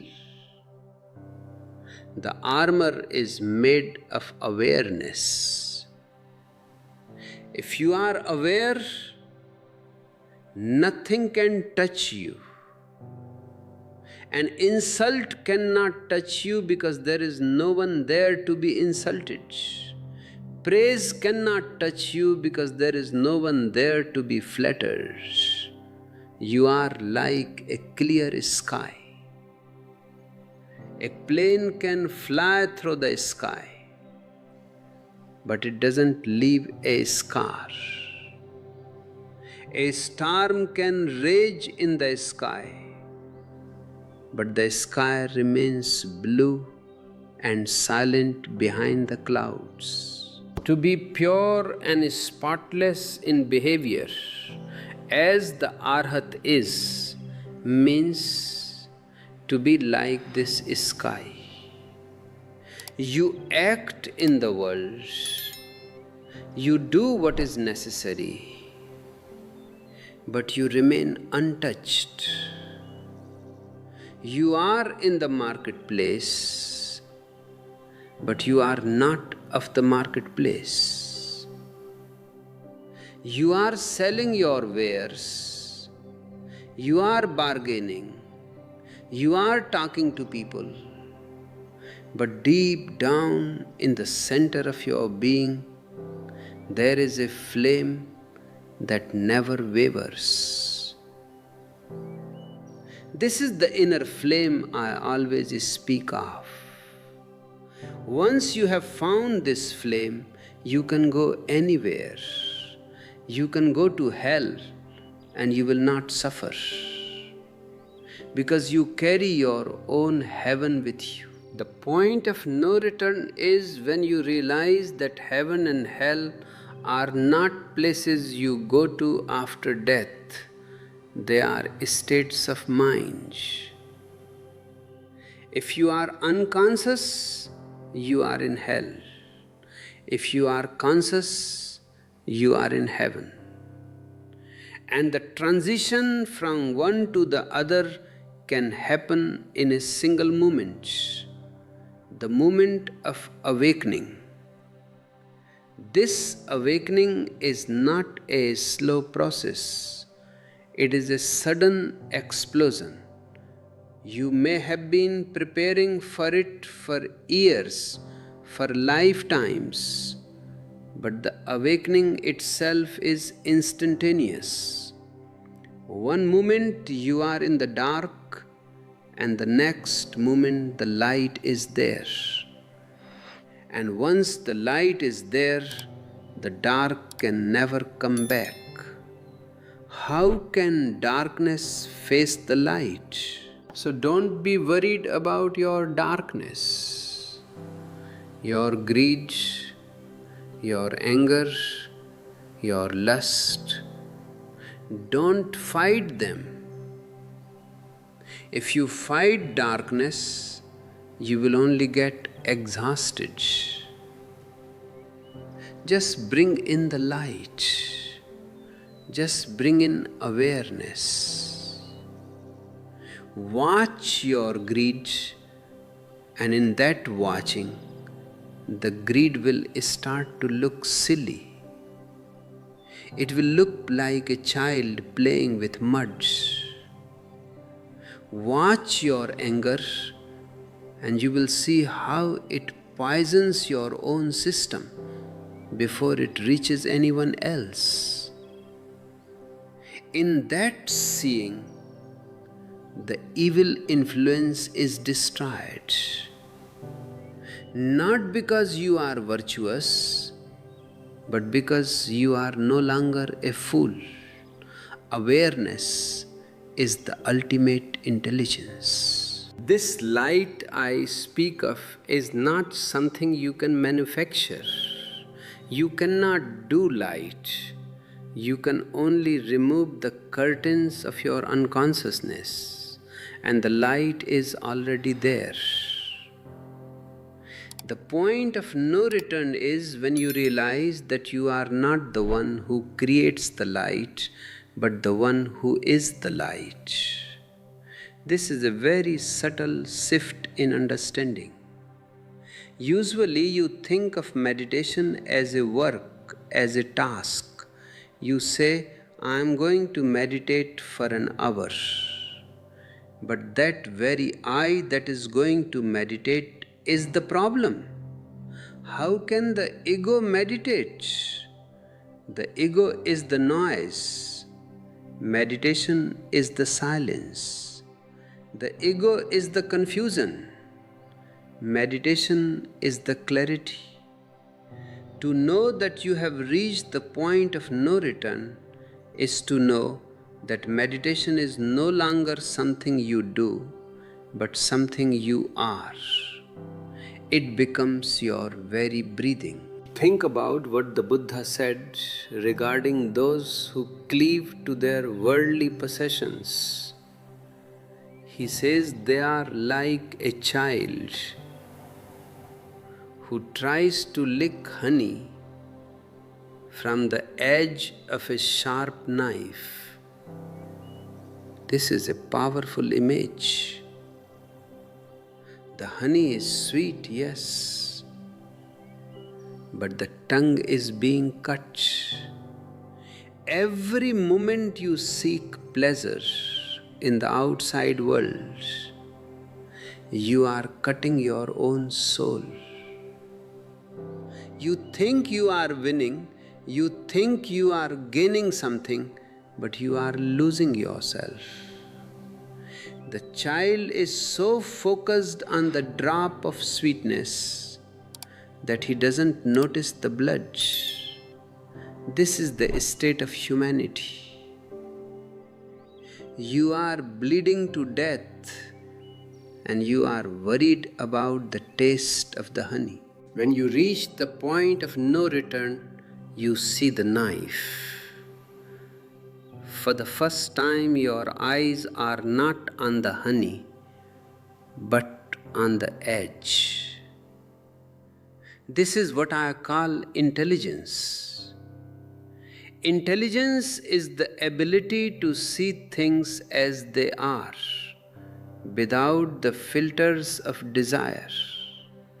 When you see the knife, you don't have to renounce the honey. The honey simply loses its attraction. You don't have to force yourself to stop licking. You just stop because you are no longer a fool. This is the difference between a moral person and an awakened person. A moral person sees the honey and says, I shouldn't lick it, it's a sin. But his mouth is watering. He is still a child, just a repressed child. The awakened person simply sees the knife and moves on. There is no struggle. There is no conflict. The Buddha also says that people seek after fame and glory. But when they have acquired them, they are already stricken in years. This is the tragedy of time. You spend your whole youth, your whole energy, trying to become a somebody. You want your name in the papers. You want people to bow to you. And perhaps you succeed. But look at the successful people.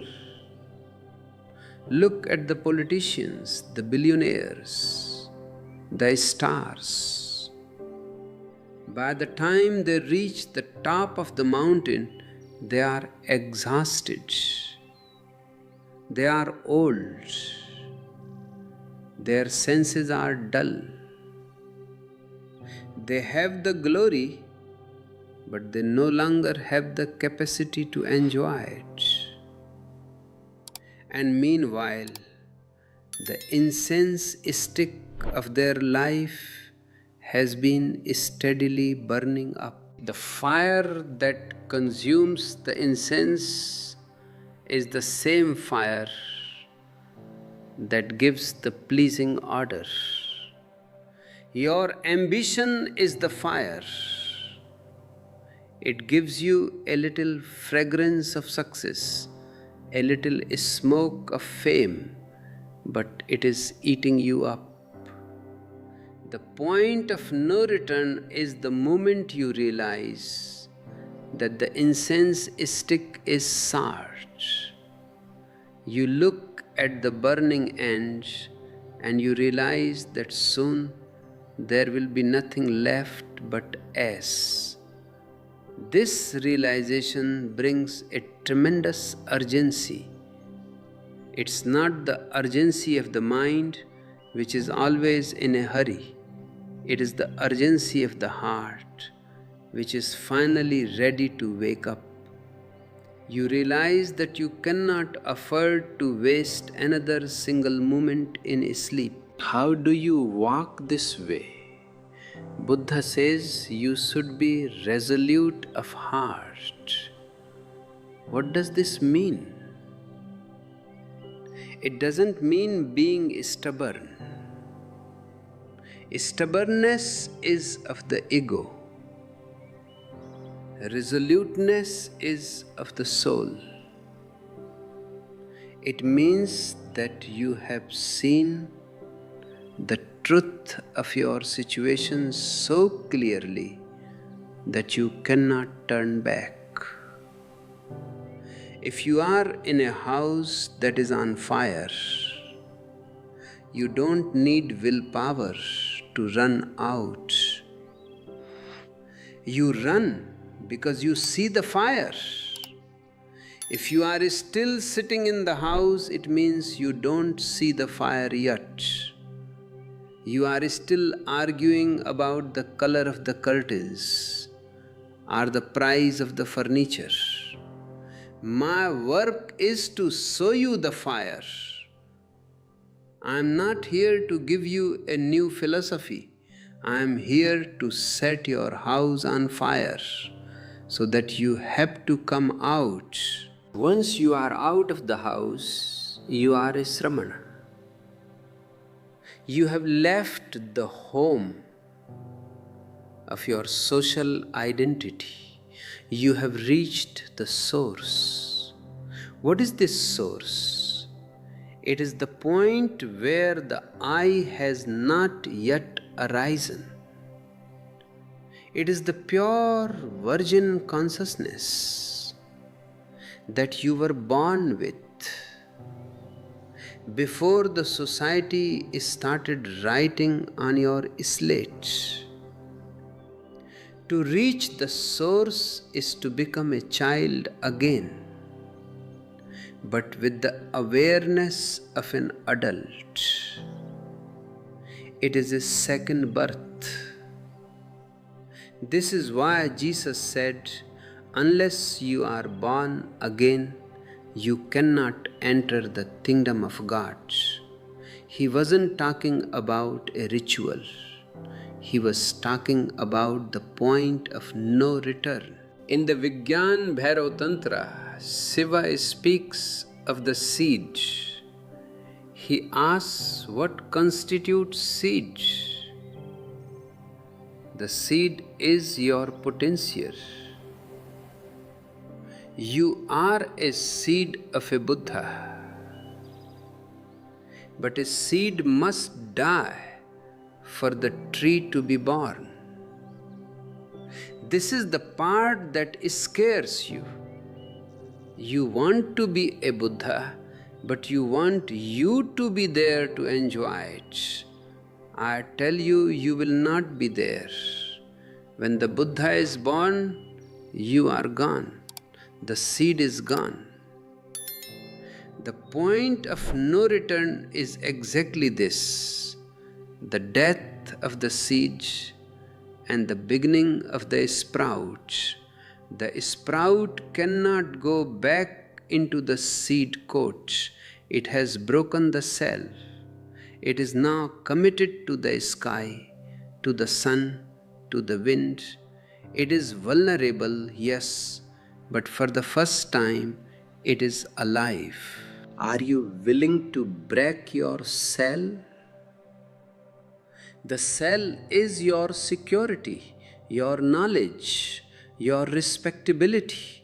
It is very hard to break because you have spent your whole life strengthening it. You think it is your protection, but it is actually your prison. It keeps the sun out. It keeps the rain out. It keeps life out. The evil influences the Buddha tells you to destroy are simply the things that keep your cell intact. Anything that makes you feel solid, anything that makes you feel important is an evil influence.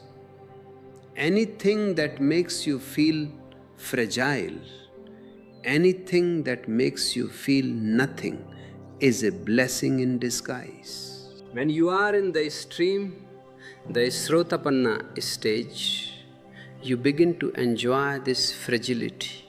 You realize that to be fragile is to be alive. A rock is not fragile, but a rock is dead. A flower is very fragile, but it is a miracle of life. You start to trust existence. You stop trying to build forts and armors.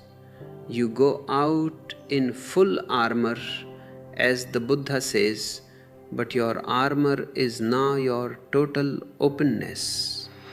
Nothing can hurt an open heart because there is no target to hit. If you are an empty space, where will the arrow land? It will just pass through you. This is the comprehension of the immaterial. You see that the world of things is just a shifting play of shadows. You don't hate the shadows. You don't run away from them. But you don't try to catch them either. You remain the witness. And as the witness, you reach the fruits of saintship. But don't let the word saint deceive you. A real saint is not holy in the traditional sense. He is just whole. He is natural. He is no longer fragmented. He doesn't have a private life and a public life. He is the same in the dark as he is in the light. You must be fearless in whatever environment you may happen to be, whether you are in a crowd or in a monastery. The point of no return means your center remains unmoved. If your peace depends on being in a quiet room, then your peace is not real. It is just a temporary lull. Real peace is that which stays with you in the middle of a marketplace, in the middle of a war, in the middle of death itself. This is the gold that has been refined in the fire. This fire does not only refine, it destroys everything that is non-essential. And the most non-essential thing in your life is your personality. People often confuse personality with individuality. Personality is the mask given to you by others. Individuality is the original face given to you by existence. The point of no return is reached when you become so enamored with your individuality that you are willing to burn your personality in the fire of awareness. Buddha says that those who follow the way are like warriors who fight single-handed against a multitude of foes. Who are these foes? They are the different aspects of your personality. the polite you, the angry you, the greedy you, the moral you, all these yous are fighting to keep you asleep because their very existence depends on your unconsciousness. Think about the way you react when someone challenges your authority. Buddha says it is difficult not to abuse one's authority. Why? Because authority is a drug. It gives you the illusion that you are more than others. But the witness sees that all authority is a play. If you are a boss in an office, it is just a role you are playing from 9 to 5. If you take that role home and try to be the boss of your wife and children, you are insane. You have become the role. The point of no return is when you can play any role, king or beggar, boss or servant, without ever forgetting that you are the watcher behind the role. You are in the play, but you are not the play. And what about the difficulty of not getting into a passion when slighted? This is one of the most practical tests of your awakening. When someone insults you, they are throwing a hook. They want to pull you into their dream, into their drama. If you get angry, you have been caught. You have lost your center. But if you can remain a witness, if you can see the insult as a vibration in the air and the anger as a ripple in your mind, then you have remained a free man. This freedom is the gold that cannot be stolen. It is the only thing you take with you across the threshold of death. I told you about the mummy and the mother. The mummy is the society's agent inside your brain. She is the one who tells you that you must be respectable, that you must succeed. The mother, the spiritual master, is the one who helps you to be yourself, even if being yourself means being a failure in the eyes of the world. The master bores a hole into your being so that light can penetrate. This hole is what the ego fears most. The ego wants to be solid, like a rock. The master wants you to be like a flute, hollow, empty, so that the divine can sing through you. The point of no return is when you finally stop trying to be a rock and you start enjoying being a flute. You ask what constitutes seed? Shiva's question in the Book of Secrets is profound. The seed is your unconscious potential. But as long as it remains a seed, it is a prisoner of its own cell. The cell is your security. The point of no return is the moment the cell breaks. It is painful, it is a crisis, but it is the only way for the sprout to reach the sun. Most people spend their lives polishing their cells. They make them very beautiful, very expensive, very holy. But inside, the seed is dying.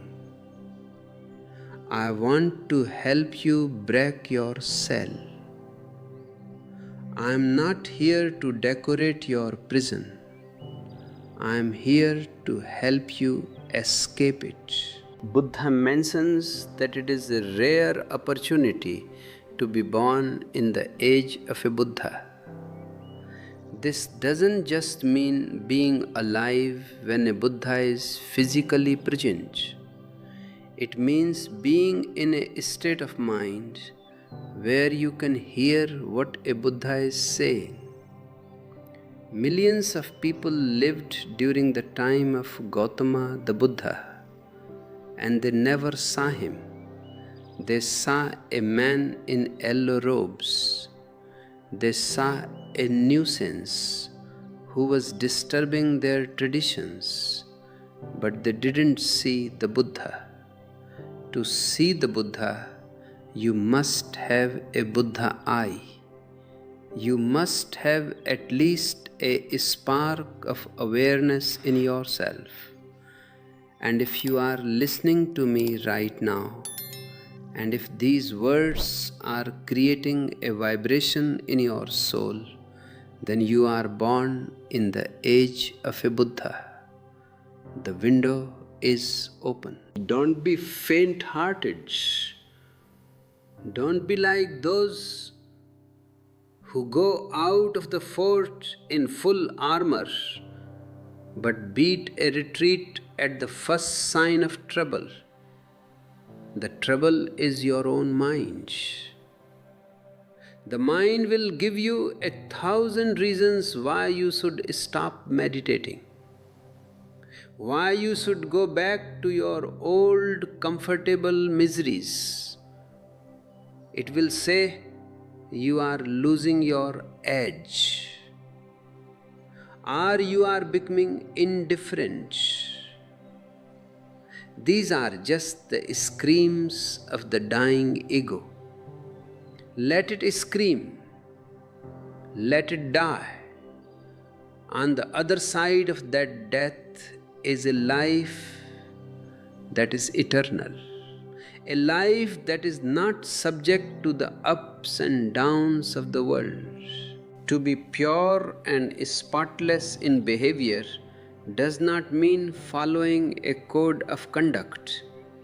It means being so conscious that you cannot do anything that creates darkness in yourself or others.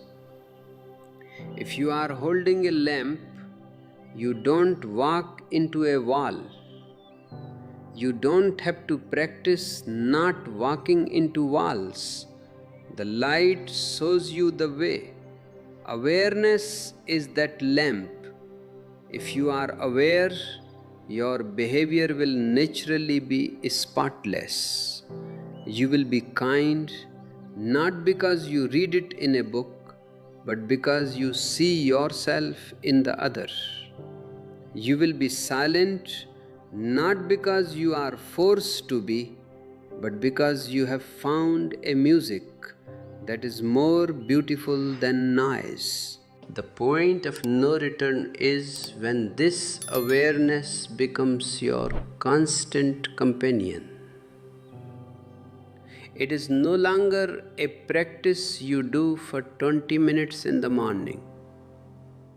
It is a quality that you bring to your tea, to your walk, to your work, and eventually to your sleep. When you can watch your dreams, you are very close to the end of the journey.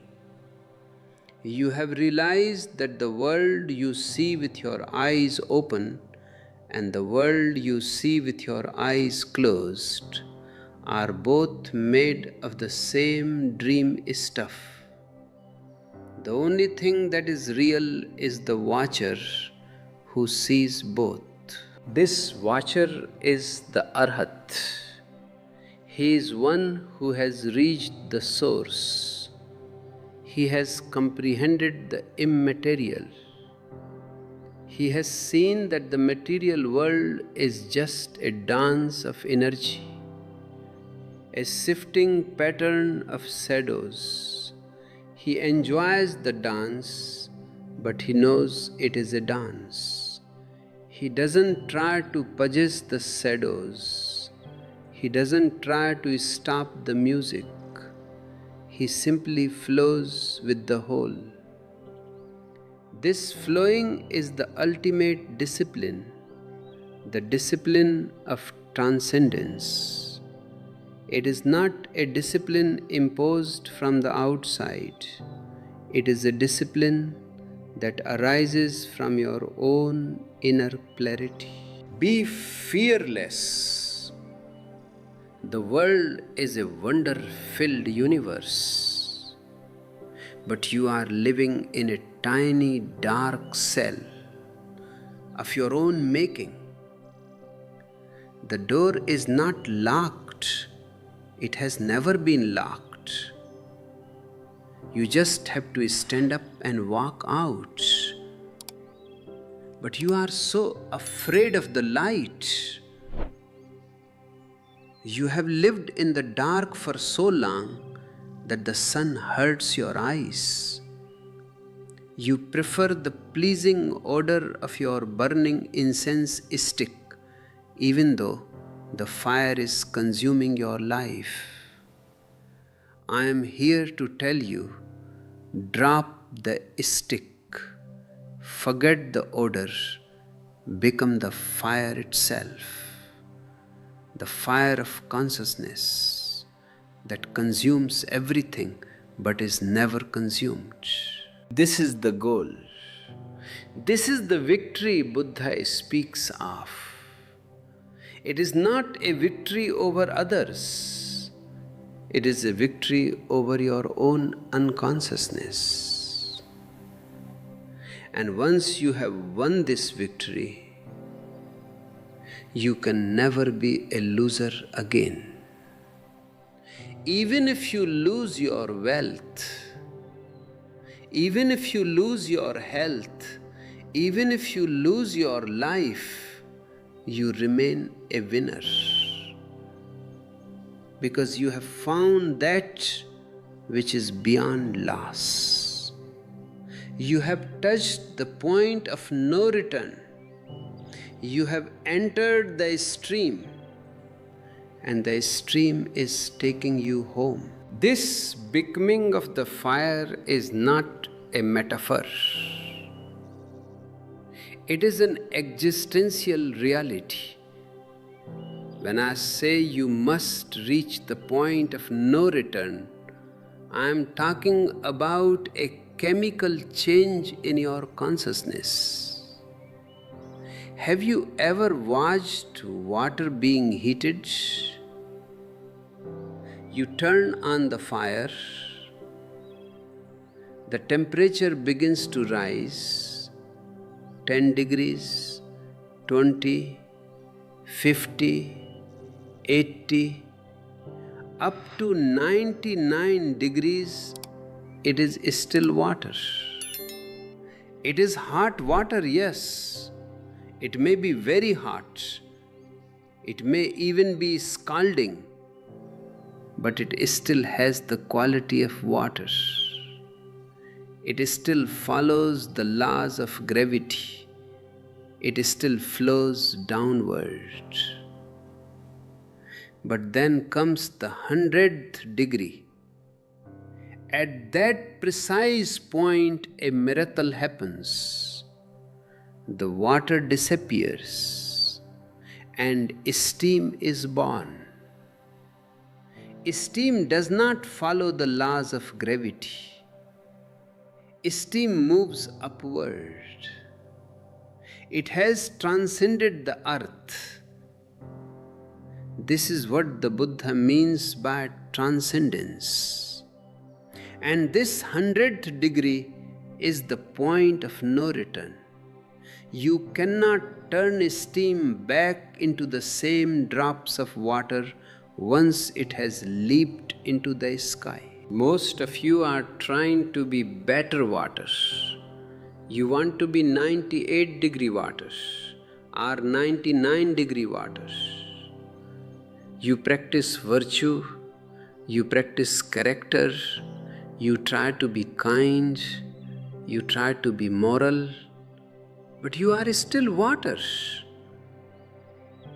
You are still part of the horizontal dimension. You are still heavy. You are still bound by your past. You are still prone to falling. My interest is not in making you better. My interest is in making you disappear. I want to bring you to that 100th degree where the you evaporates and only the vastness remains. The Buddha speaks of 20 difficult things. One of them is that it is difficult for the poor to practice charity. Now look at this from Osho's perspective. Who is truly poor? It is not the one who has no money in his pocket. The one who has no money is just penniless. The truly poor man is the one who has no inner wealth, who has no love, who has no silence, who has no consciousness. How can a man who is empty of love practice charity? He may give money, he may build hospitals, he may feed the hungry, but it is not charity. It is a business transaction. He is giving money to buy a place in heaven or to buy a good reputation on earth. He is trying to fill his inner poverty with outer good deeds. But a man who has reached the point of no return is so wealthy within that his very existence is a gift. He doesn't practice charity, he is charity. Love flows from him because he has reached the source. Another difficulty Buddha mentions, it is difficult not to hanker after that which is agreeable. Why is this so difficult? Because the mind is a pleasure-seeking machine. From the moment you are born, you are taught to move toward the sweet and move away from the bitter. This is biological. But awakening is the transcendence of biology. The point of no return is when you realize that both the agreeable and the disagreeable are two sides of the same coin. If you hanker after the agreeable, you are automatically inviting the disagreeable. You cannot have one without the other. It is like trying to have a mountain without a valley. The moment you choose one, you have chosen the whole drama of duality. The witness, however, does not choose. The witness simply watches. If a pleasant thought comes, the witness says, "Aha, a pleasant thought." If a painful thought comes, the witness says, "Aha, a painful thought." The witness remains the same. This non-choosing awareness is the secret of the Angamin, the non-returner. He has seen the futility of choice. He knows that every choice is a trap. If you choose heaven, you are still bound by the idea of heaven, and that very binding will eventually become a hell. Only the one who chooses nothing is free. This choosing nothing sounds like a state of dullness to the mind. The mind asks, if I don't choose, won't I just sit there like a stone? No. On the contrary, when choice disappears, a tremendous energy is released. Usually, your energy is divided. One part of you wants this, another part wants that. You are in a constant civil war. When choice disappears, you become one. You become a universe instead of a multiverse. And in that oneness, you act with a totalness that the sleeping mind can never understand. You eat when you are hungry. You sleep when you are tired. You love when love flows. There is no manager deciding what to do. The whole of existence acts through you. Buddha says it is difficult to be pure and spotless in behavior. I want to emphasize this again. Do not confuse behavior with character. Character is a coat you put on. You can have a very beautiful character and still be a black-hearted man inside. You can be a saint who is constantly repressing his sins. Such a person is not spotless. He is just a well-painted tomb. Real purity is of the soul. It happens only when the ego is gone.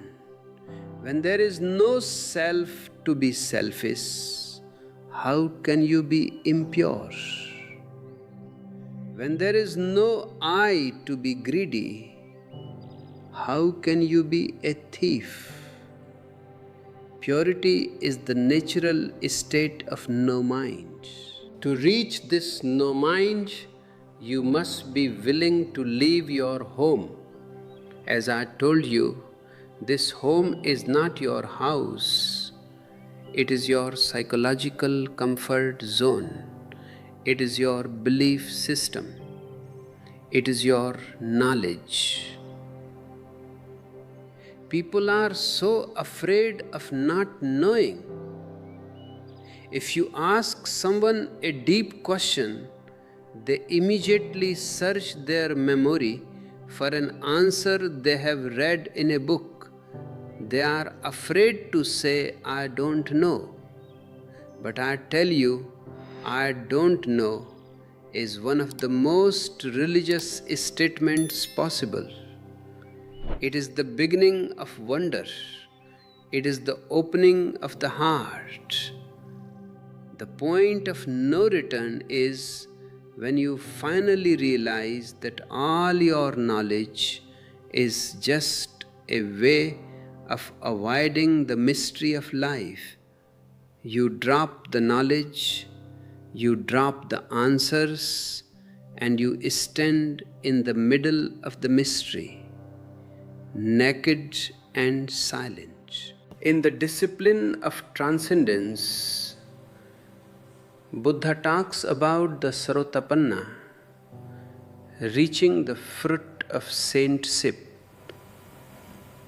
This fruit is not a reward given by God. It is the natural flowering of your own awareness. When a bud becomes a flower, is it a reward? No. It is just the fulfillment of its potential. You are all buds. You have the potential to be a Buddha, to be an enlightened one. But the bud is closed. It is tight. It is afraid of the sun, afraid of the wind. Meditation is the process of relaxing the petals. It is the process of saying yes to existence. And this yes is the most difficult thing of all. Usually, your yes is conditional. You say yes to life if it gives you what you want. You say yes to God if He listens to your prayers. This is not a yes, it is a bargain. A real yes is unconditional. It is a yes even to pain, even to failure, even to death. When you can say yes to the whole of existence, you have crossed the point of no return. You are no longer separate. You have become the stream. Think about the evil influences the Buddha tells you to destroy. What are they? They are the no's in your life. Every time you say no to the present moment, you are strengthening your ego. Every time you complain, every time you resist, every time you want things to be different than they are, you are creating an evil influence. Destroy this resistance, not by fighting it, but by seeing its absurdity. See that your no never changes the reality. It only changes your experience of it. It makes you miserable. The moment you say yes, the misery disappears. The reality is the same, but you are different. You are now in harmony with the whole. This harmony is what we call Dhamma or Tao. It is the law of existence. The trees follow it, the stars follow it, the rivers follow it. Only man has the freedom to go against the law. And that freedom is his greatest curse and his greatest opportunity. You can go against the law and become a fragmented, miserable ego. Or you can consciously choose to move back into the law and become a Buddha. The difference between a tree and a Buddha is that the tree is following the law unconsciously, while the Buddha is following it with total awareness. The point of no return is when you realize that there is no you to follow the law. You are the law. You are the dance of the universe. When you reach this point, you don't have to try to be good. You don't have to try to be meditative. You are just being yourself, and that self is divine. This is the ultimate freedom. It is the freedom from yourself. Most people want freedom for the self, the freedom to do whatever they want. But the real freedom is freedom from the self, the freedom from the one who wants. As you walk this path, remember that it is a pathless land. I can give you sutras, I can give you techniques from the book of secrets, but they are all just fingers pointing at the moon. Don't start worshipping the finger. Don't start making a religion out of my words. Use the technique, use the sutra, and then throw it away. Once you have reached the other shore, you don't carry the boat on your head. You leave the boat and you walk into the forest. The point of no return is the moment you leave the boat. You are no longer a follower of Buddha or a follower of Osho. You are a light unto yourself. You have reached the source, and the source is within you. It has always been there, waiting for you to stop running. So stop. Just for a moment, stop all your seeking, stop all your desiring, stop all your becoming. Just be. In that just being, the whole secret of existence is revealed.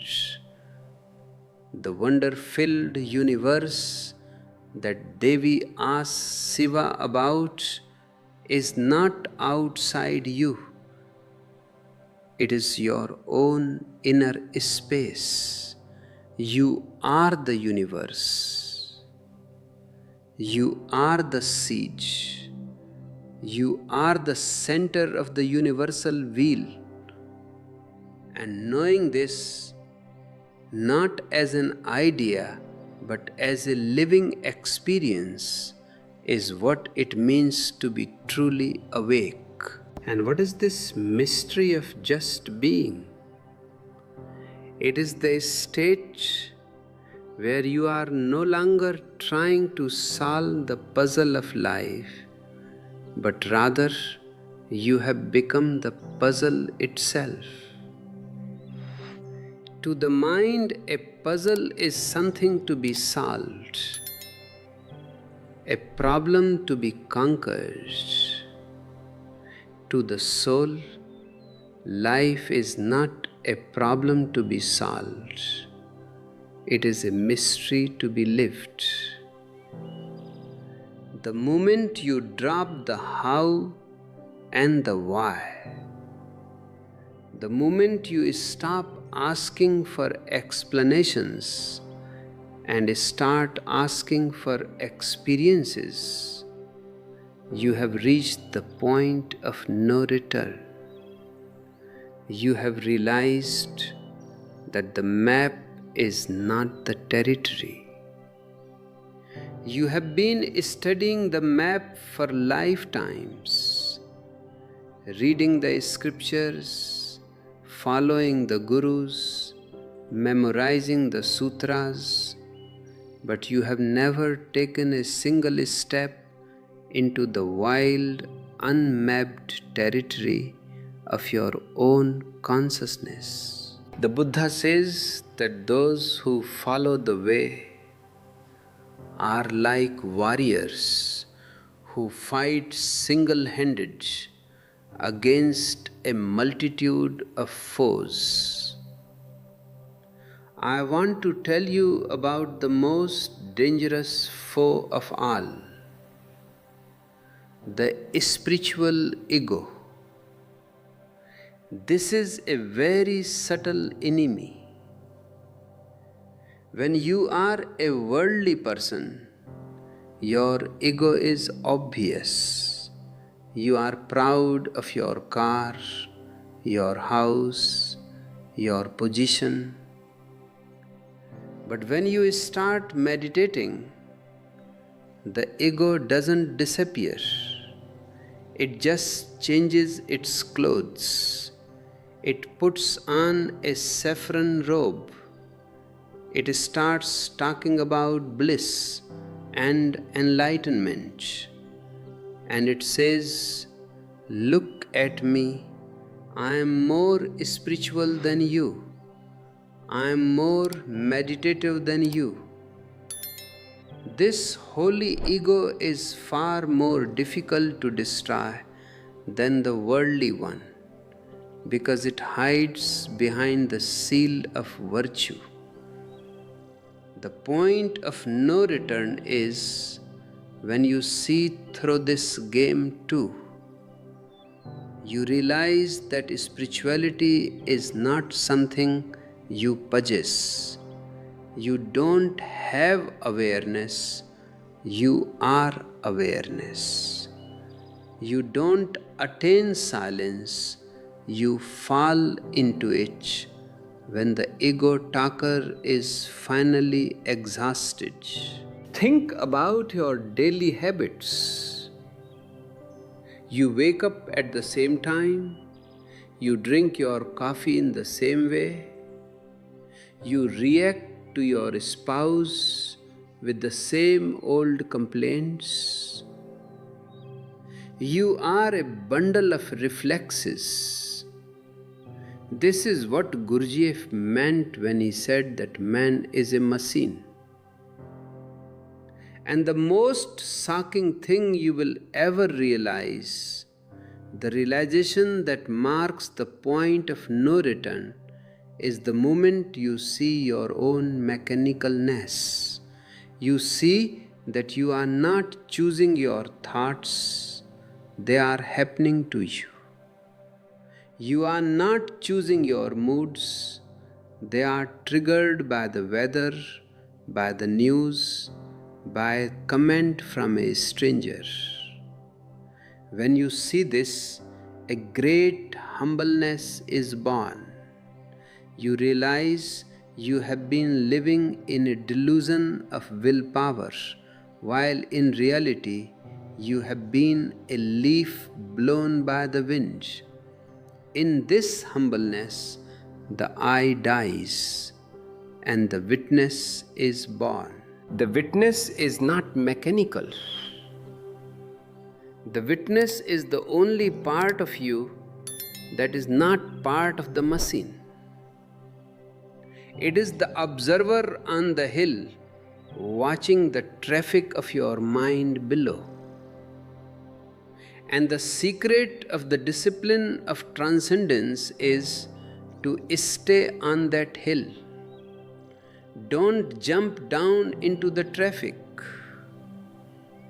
If a thought of anger comes, watch it pass like a red car. If a thought of greed comes, watch it pass like a black car. Don't try to stop the cars. Don't try to change their direction. Just watch.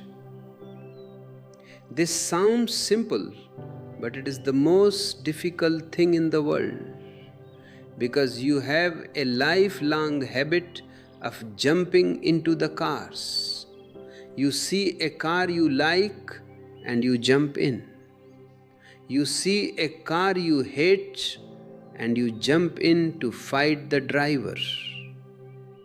The point of no return is when you finally realize that no matter which car you jump into, you are still moving in circles. The only way to get anywhere is to stay on the hill. This hill is what the Buddha calls the source. It is the immaterial. Usually we think of the material as the only reality because we can touch it, we can see it. But the immaterial, your consciousness, is the only thing that is truly yours. Everything material will be taken away by death. Your body, your money, your fame, they are all borrowed from the earth. but the witness cannot be taken away because it was never born.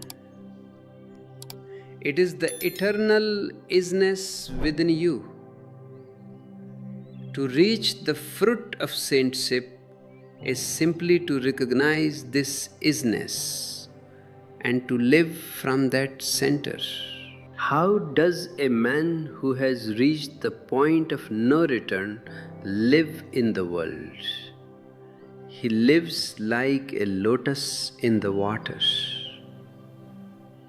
The lotus grows in the mud, it lives in the water, but it remains untouched by both. The mud cannot stain it, the water cannot wet its petals. This is the art of being in the world, but not of it. You may be a businessman, you may be a housewife, you may be a doctor, it doesn't matter. The role is the water, the mud is the society, but your awareness is the lotus. You do your work, you fulfill your responsibilities, but you never lose your inner distance. You know that it is on a play, a temporary arrangement on the stage of time. This brings a great relaxation. You no longer struggle with life. You don't fight against the currents. You have entered the stream, as the Srotapanna does. And you have realized that the stream knows where it is going.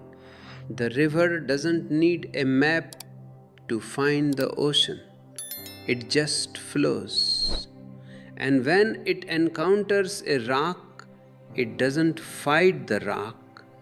It simply flows around it. This flowing around is the wisdom of the awakened one.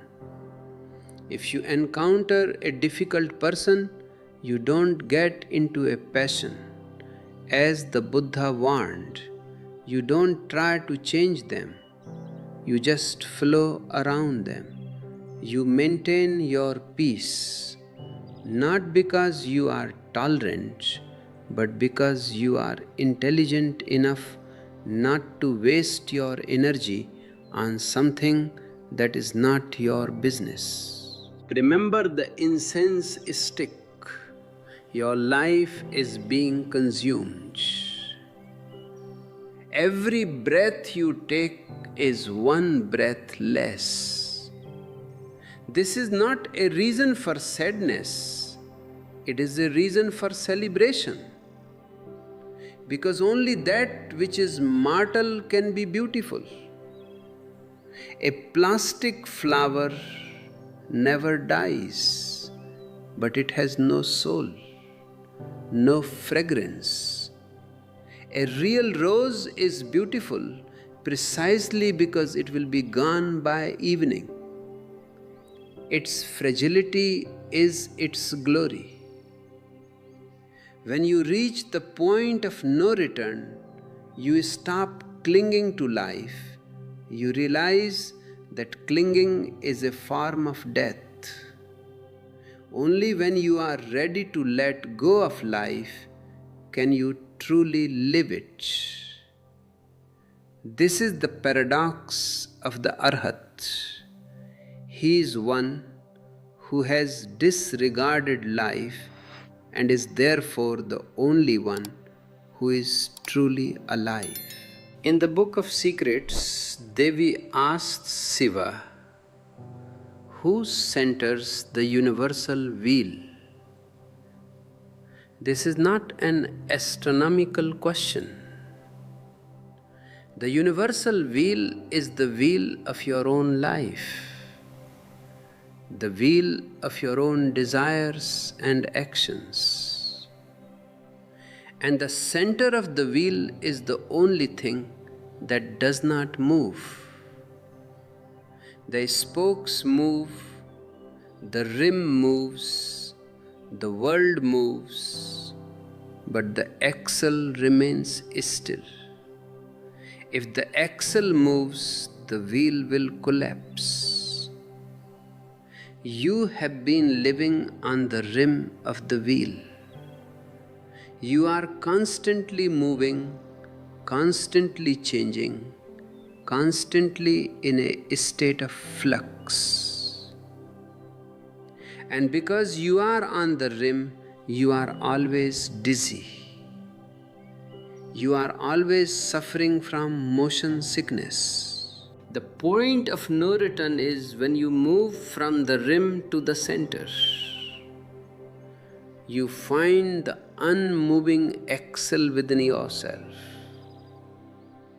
And once you are at the center, you can watch the whole world spinning around you and you remain unpatched. This center is your original face. It is the face you had before the world was, and the face you will have when the world is gone. It is the face of the Buddha.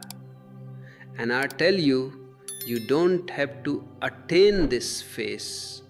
You only have to stop wearing the masks. The evil influences that the Buddha talks about are simply the masks.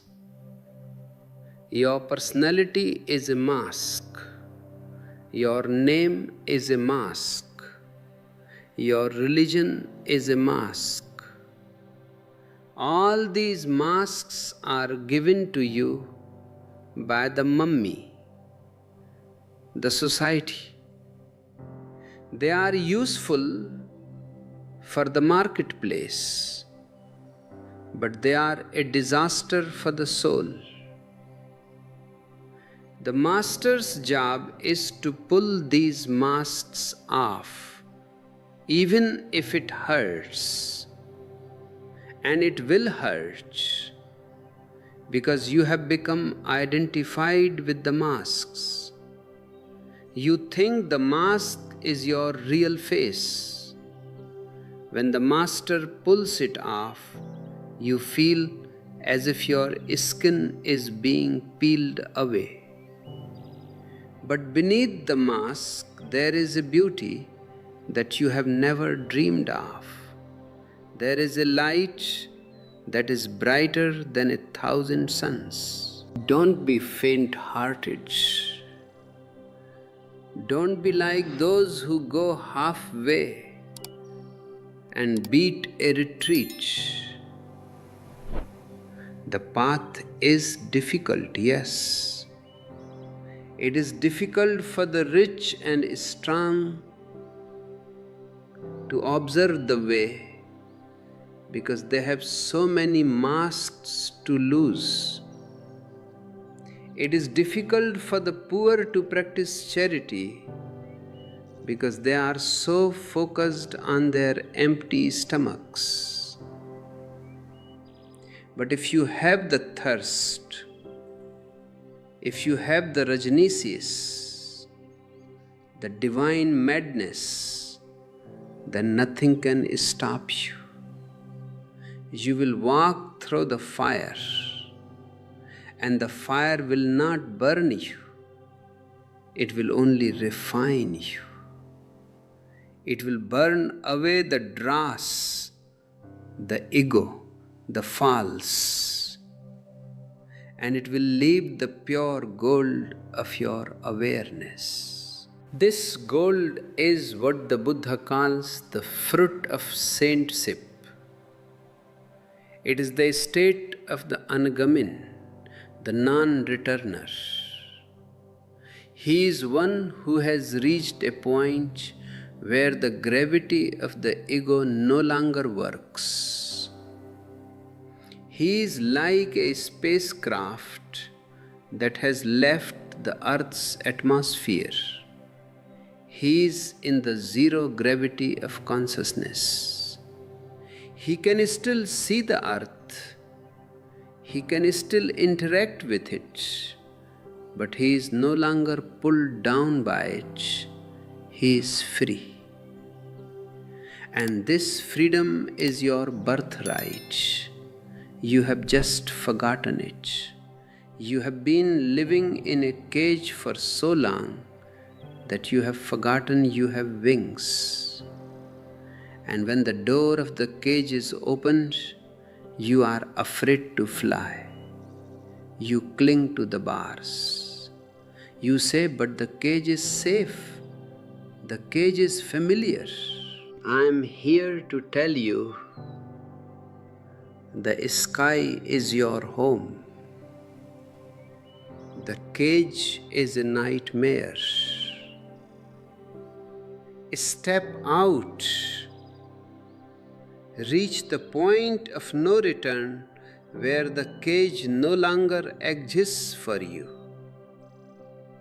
Even if you are still physically in the world, you are no longer a prisoner of it. You have comprehended the immaterial. You have reached the source. And in that source, there is no you and there is no me. There is only the one eternal, dancing energy of existence. This is the message of all the Buddhas. This is the secret of the Vigyan Bhairav Tantra. And this is the invitation I give to you today. Are you ready to dance? You have to see that your life is a constant flux. Nothing remains the same for 2 consecutive moments. The person you were a minute ago is already gone. The person you will be a minute from now is not yet born. But you carry the illusion of a solid, permanent I through this river of change. This illusion is the root of all your suffering. The point of no return is reached when you stop clinging to the banks of this river and you let yourself be carried by the current. It is the moment you realize that there is no fixed you to protect. You are a process, not a thing. You are a verb, not a noun. In the discipline of transcendence, the Buddha speaks about the Eightfold Way. He talks about right seeing, right thinking, right acting. But what is right? To the mind, right means following a rule, a moral code. But to the Buddha, right simply means conscious. If you are conscious, your seeing will be right because it will be clear, without the dust of your prejudices. If you are conscious, your acting will be right because it will not be a reaction from the past, but a response to the present. The point of no return is when you stop trying to be good and you start trying to be awake. A good man can be very dangerous because he is often self-righteous. An awake man is never dangerous because he has no ego to defend. Think about the warrior that the Buddha mentions. He says some warriors go out in full armor, but are faint-hearted. They turn back at the first sign of danger. What is this danger? It is the fear of losing your identity. When you start meditating, you will feel a certain loss of self. You will feel as if you are disappearing. This is the moment of crisis. The faint-hearted will immediately stop. They will go back to their old habits, their old worries, because those worries at least make them feel like somebody. They prefer a miserable somebody to a blissful nobody. But the warrior who is resolute of heart goes on. He knows that this disappearing is the only way to find the real. You must understand the difference between the known and the knowable. The known is your memory, your past. The unknown is what you haven't discovered yet, but which can be known. But the unknowable is the mystery itself. The point of no return is when you lose interest in the known and even in the unknown, and you fall in love with the unknowable.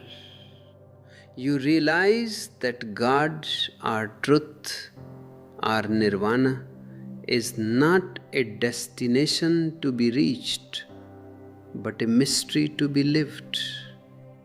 It is like the horizon. The more you move toward it, the more it recedes.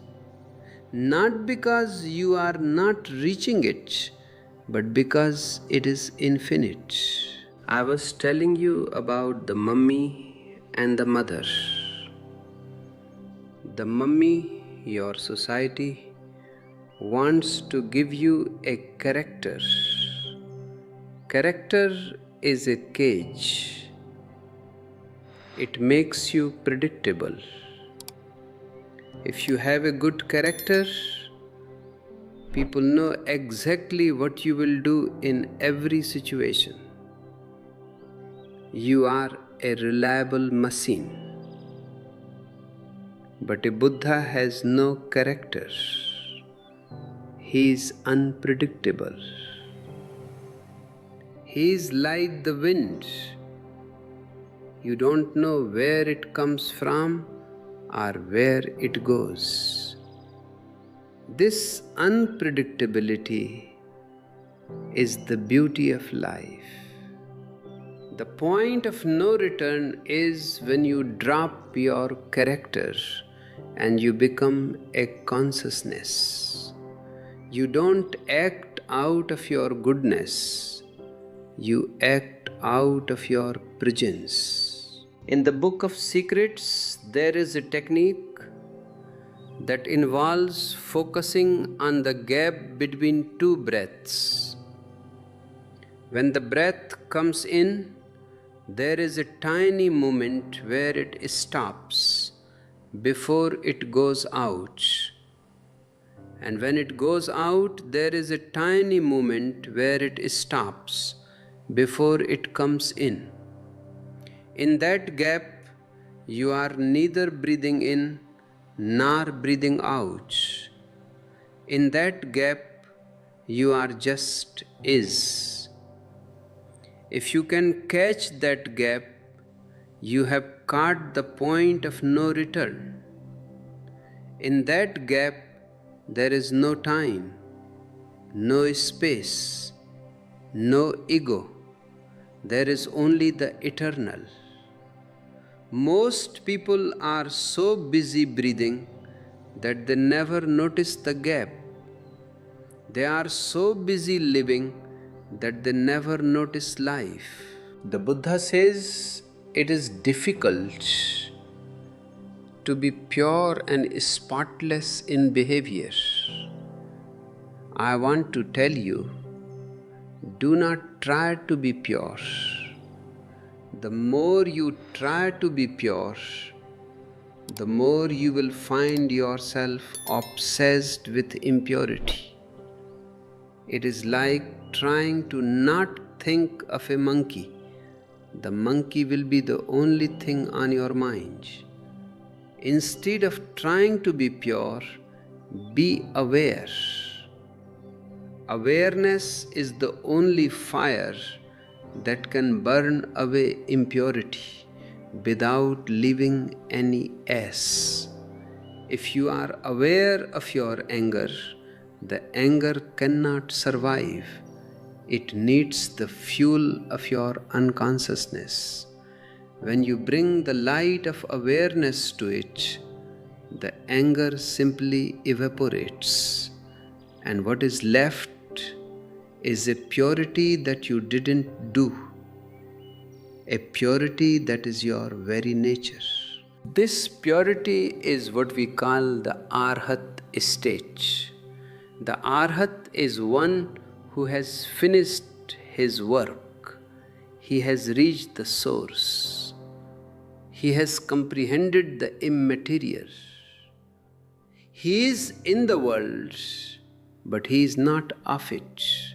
He may eat, he may sleep, he may talk, but inside there is an absolute stillness. It is like a deep ocean. The surface may have waves, but the depths are unmoved. You have been living on the surface. You have been tossed around by every wave of emotion, every wind of thought. The point of no return is when you dive deep into the center. Once you have reached the depths, you can still see the waves on the surface, but they can no longer disturb your peace. Don't be afraid of the silence.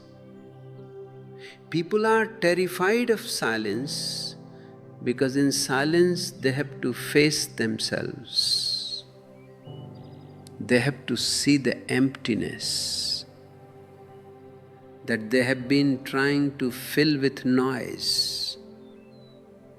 But I tell you that emptiness is the most beautiful thing in the universe. It is the womb of the divine. If you can sit with your emptiness, if you can be a witness to your own nothingness, then you have crossed the point of no return. You have realized that you are not a somebody, but a presence. And this presence is universal.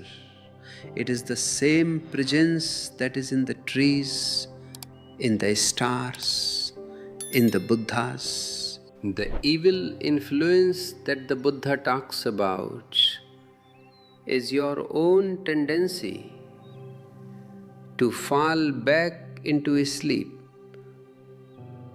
It is the tendency to identify with your roles, your possessions, your ego. You must destroy this influence with the sword of witnessing. Every moment is a battle, not a battle against others, but a battle against your own mechanicalness. If you find yourself acting like a machine, give yourself a shock, break the pattern. If you always get angry when someone says a certain thing, next time just smile, or just watch the anger without reacting. This breaking of the pattern is the beginning of freedom. The point of no return is not a final destination. where you can stop and rest. It is a new way of walking. It is a way of walking where every step is the goal. You are not going anywhere, you are just being here, more and more deeply. You are boring a hole into your being so that light can penetrate. And as the light penetrates, you will see that there was never any prison, never any cage. You were always free, but you were dreaming that you were a prisoner. Awakening is simply the end of the dream. As you go through your day, remember, you are the watcher. You are not the person who is working. You are not the person who is eating. You are not the person who is worrying. You are the one who is watching all of this. Keep this thin thread of awareness alive. Don't let it break. Even if it breaks, don't worry, just pick it up again. Slowly the thread will become a rope, and the rope will become a chain. And one day you will find that you are no longer the one who is trying to be aware. You are awareness itself.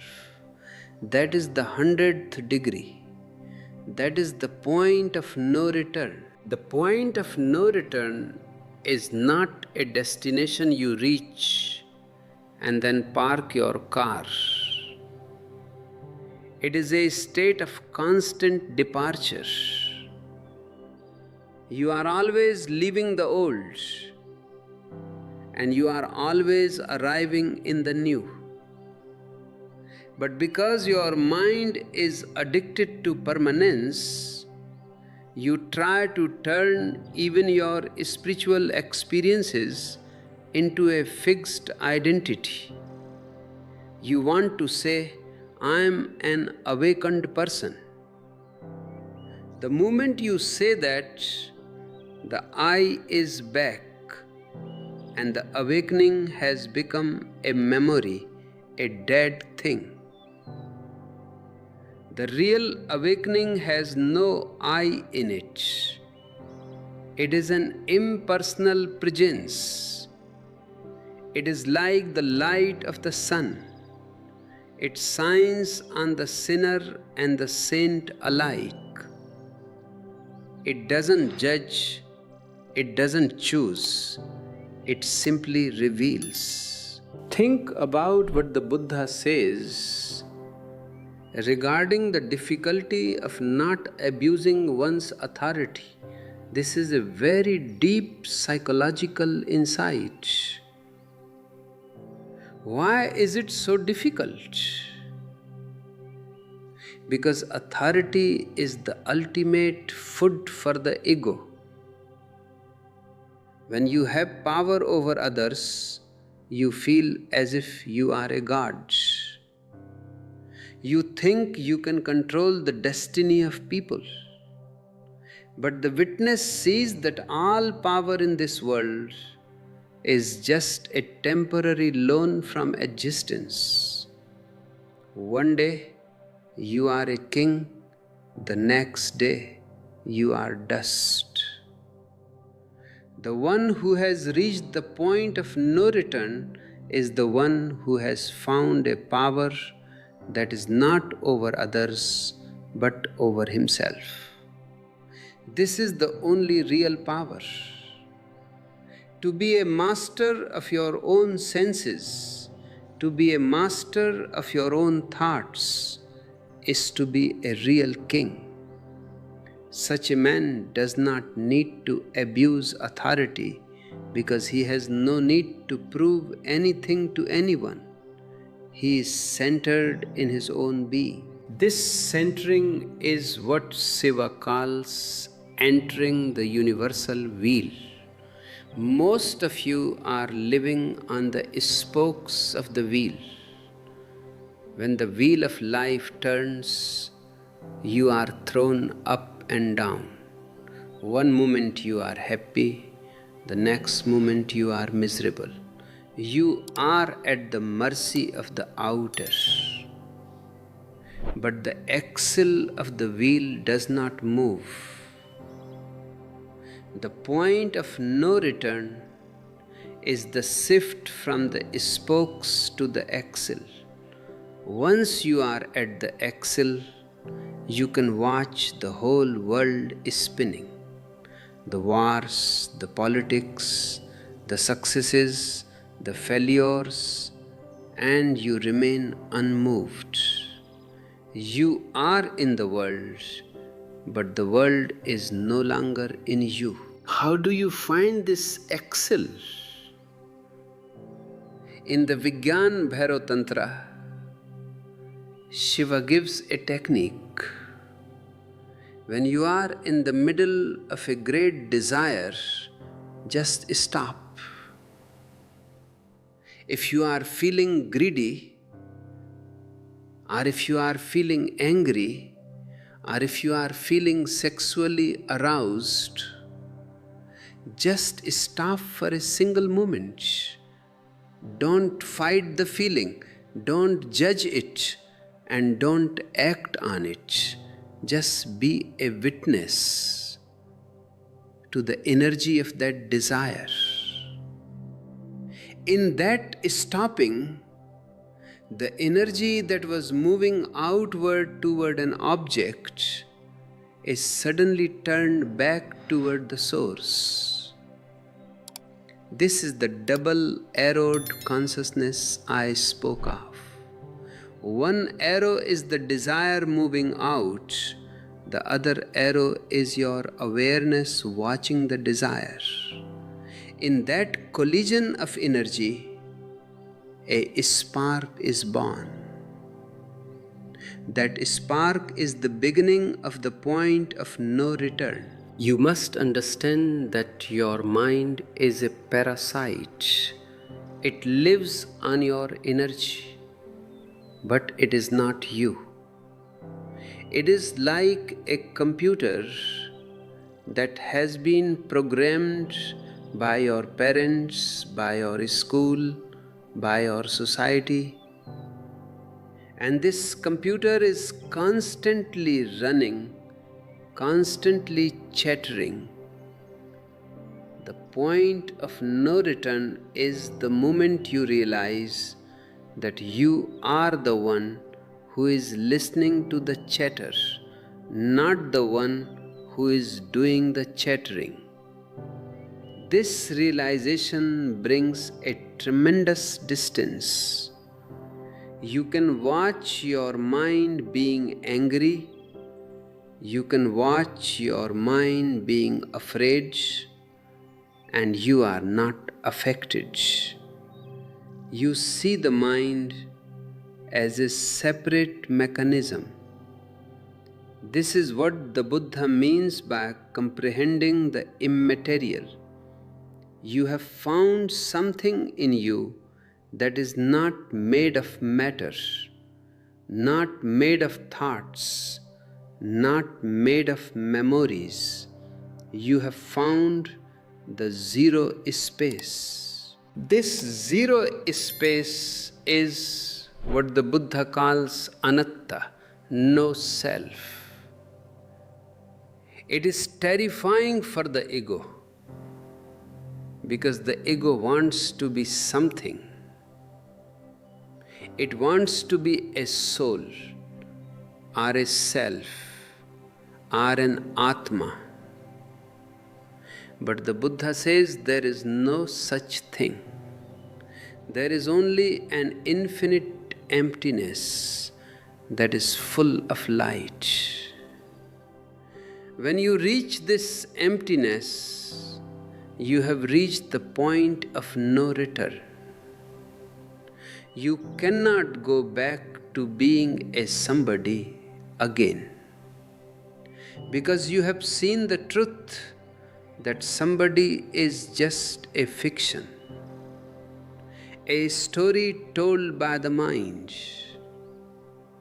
You become a nobody, and in being a nobody, you become the whole. Look at the 20 difficult things again. Buddha says it is difficult to disregarding life and go to certain death. I want to tell you, you are already dead. What you call life is just a mechanical repetition of the past. You eat because it is time to eat. You work because you have to work. You sleep because you are tired. There is no awareness in it. Real life begins only when you are willing to die to this mechanicalness. To go to certain death means to let your ego be destroyed. And this is the most difficult thing, because the ego is all you know. It is your only security. To drop the ego is like jumping into a bottomless abyss. But I tell you, the abyss is not empty. It is full of God. When you are with a master, a Sadguru, he doesn't give you a new religion. He bores a hole into your being. He creates a crisis in your life. He makes you so uncomfortable with your lies that you have no choice but to face the truth. A teacher will give you a new character, but a master will destroy your character. He wants you to be naked, without any armor, without any masks. Only then can the light penetrate. The point of no return is when you finally stop resisting the master's surgery. You say, yes, cut away my lies, cut away my ego. I am ready to die so that I can be born. This readiness is what I call courage. Courage is not the absence of fear, it is the ability to go through the fear. Everyone is afraid. The person who says he is not afraid is just lying to himself. But the warrior, the seeker, takes his fear with him and goes into the unknown anyway. This is the resolute heart the Buddha speaks of. You don't wait for the fear to disappear. You move despite the fear. And a miracle happens. The moment you take the step, the fear disappears. Fear can only exist in the future, in the what if. It cannot exist in the present moment. In the present, there is only the reality, and reality is never fearful. The evil influences that the Buddha tells you to destroy are nothing but your own unconscious habits. You must be like a gardener. A gardener doesn't just plant flowers, he also pulls out the weeds. Your habits are the weeds. They grow without any effort on your part. They are part of the collective unconsciousness. Awareness is the flower. It requires care. It requires attention. It requires your total presence. The point of no return is when the flowers of awareness become so strong and so beautiful that the weeds can no longer grow in your garden. The very soil of your being has changed. This change in the soil is what happens when you reach the source. The source is the pure, unconditioned consciousness. Usually, your consciousness is conditioned by your nationality, your religion, your gender. You think as a man, or as an American, or as a Christian. But the source is beyond all these labels. When you reach the source, you are just a consciousness. You are universal. You belong to the stars, to the mountains, to the rivers. You are no longer a stranger in the universe. This sense of belonging is the greatest bliss possible. It is the end of all loneliness. You have been running for many lifetimes, searching for this source. You have searched in money, you have searched in power, you have searched in relationships, and every time you have been disappointed. This disappointment is a blessing. If you were satisfied with the world, you would never search for the truth. The world is a desert, so that you will be thirsty enough to find the inner ocean. The point of no return is the moment you stop looking for water in the mirage and you turn your gaze inward. You realize that the ocean you were looking for is the one who is looking. Be fearless. Don't let the world pull you back. Don't let the voices of the mummy inside your head tell you that you are crazy. This madness is the only sanity. To be normal in a sick world is a form of sickness. To be maladjusted to a crazy society is a sign of health. The Buddha was maladjusted. Jesus was maladjusted. I am maladjusted. And I want you to be maladjusted too. I want you to be so awake that you can no longer fit into the small, dark boxes of the society. The 100th degree is approaching. The temperature of your awareness is rising. You can feel the heat. You can feel the tension between the old and the new.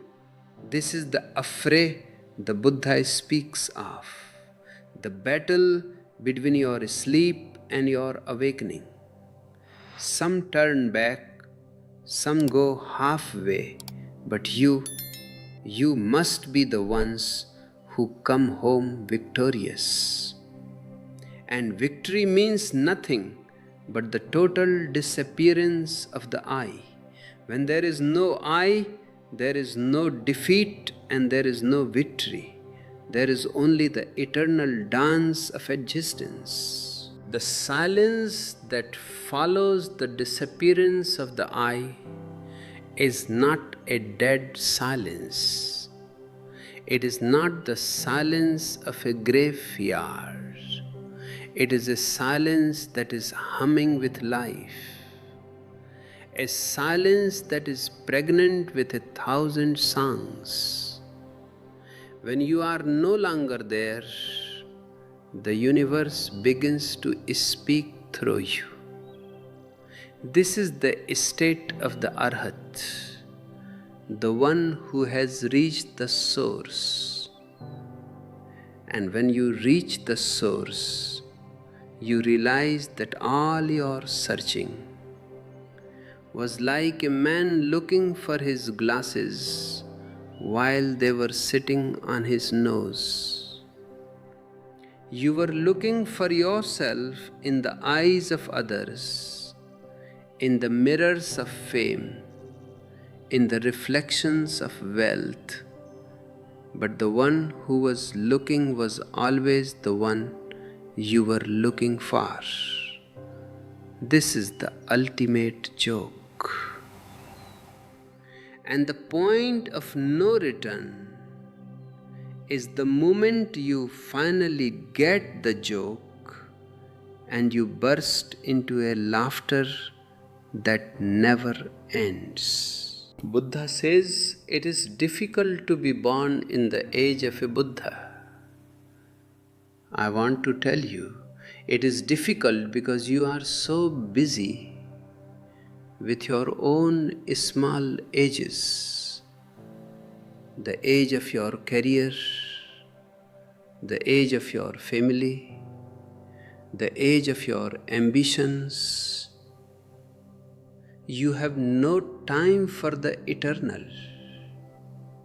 A Buddha is a window into the eternal. But you are so fascinated by the walls of your prison that you never look at the window. And even if you look, you start decorating the window. You put curtains on it, you paint the frame, you start worshipping the glass. You do everything except jump through it. The point of no return is the jump. Once you have leaped out of the window of your mind, you cannot come back and live within the four walls of your old logic. The sky is too vast. The freedom is too intoxicating. Think about the 20 difficult things again. Buddha says it is difficult to conquer the passions. Why? Because you think the passions are yours. You think, I am angry, I am lustful, I am greedy. If they are you, how can you conquer them? You cannot fight yourself. But the moment you become a witness, the distance is created.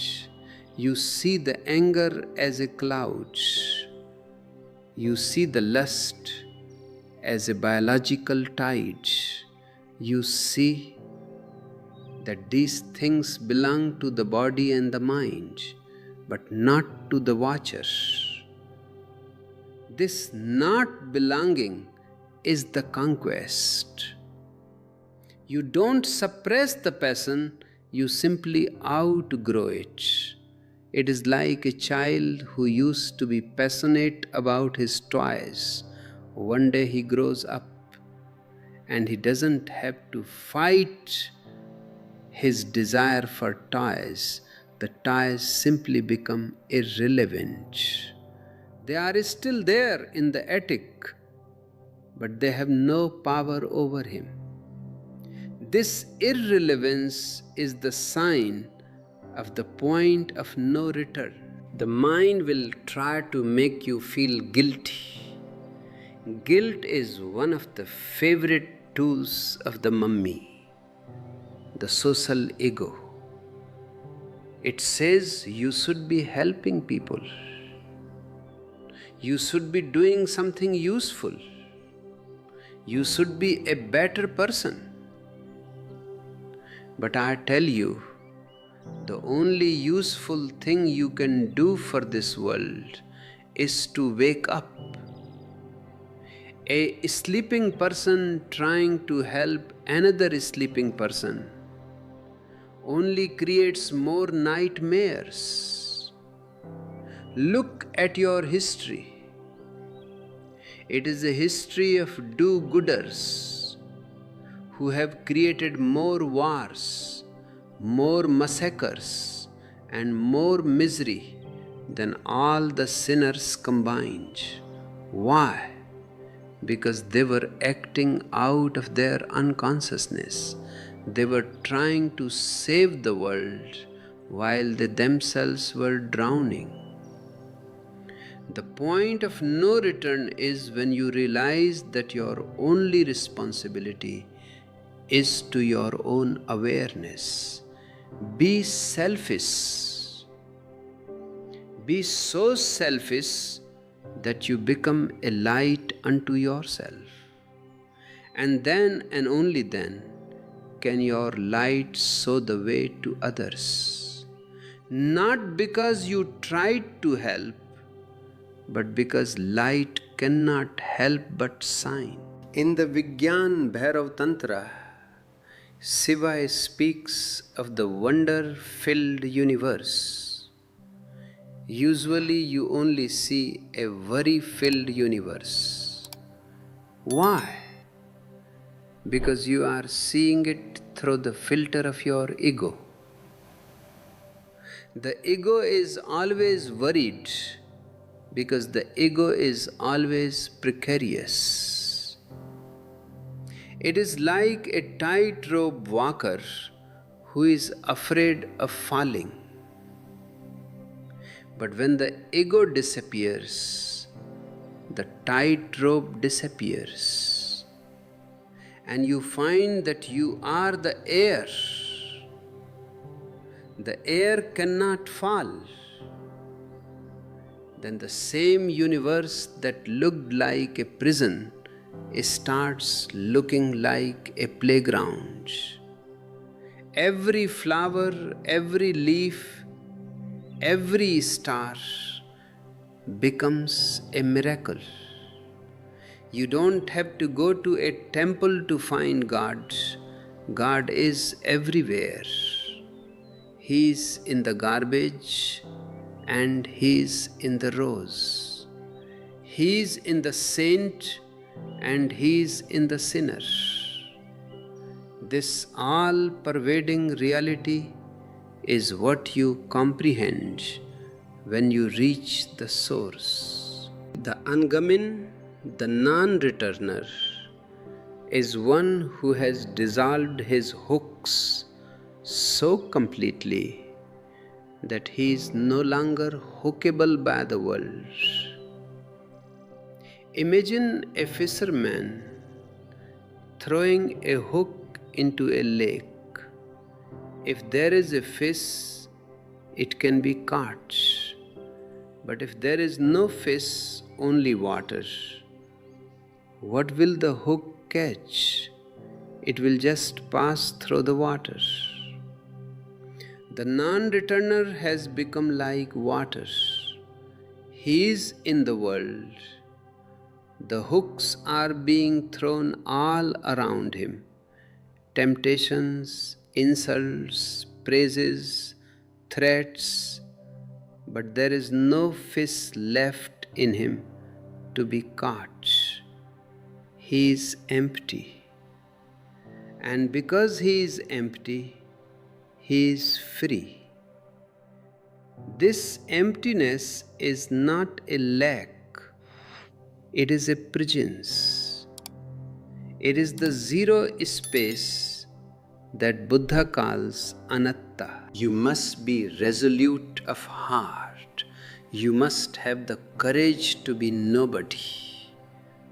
This is the most difficult thing, because the whole society is geared toward making you somebody. From the kindergarten to the university, they are teaching you how to be a success. But I am teaching you how to be a failure. In the eyes of the world, a Buddha is a failure. He had a kingdom and he left it. He had a beautiful wife and he left her. He had a future as a great king and he threw it away to sit under a tree and do nothing. But to me, he is the only successful man who ever lived. Because he found himself. All your billionaires and all your politicians are just beggars in disguise. Because they are still searching for something outside that can only be found inside. The evil influence that the Buddha tells you to destroy is your own habit of externalizing. You think that if you change your job, you will be happy. If you change your partner, you will be happy. If you move to another country, you will be happy. This is the evil influence. The idea that somewhere else is better than here. I tell you, there is no there. Everywhere you go, you take yourself with you. If you are a miserable person in London, you will be a miserable person in the Himalayas. The only thing that needs to change is your awareness. The point of no return is the moment you stop running and you sit down right where you are.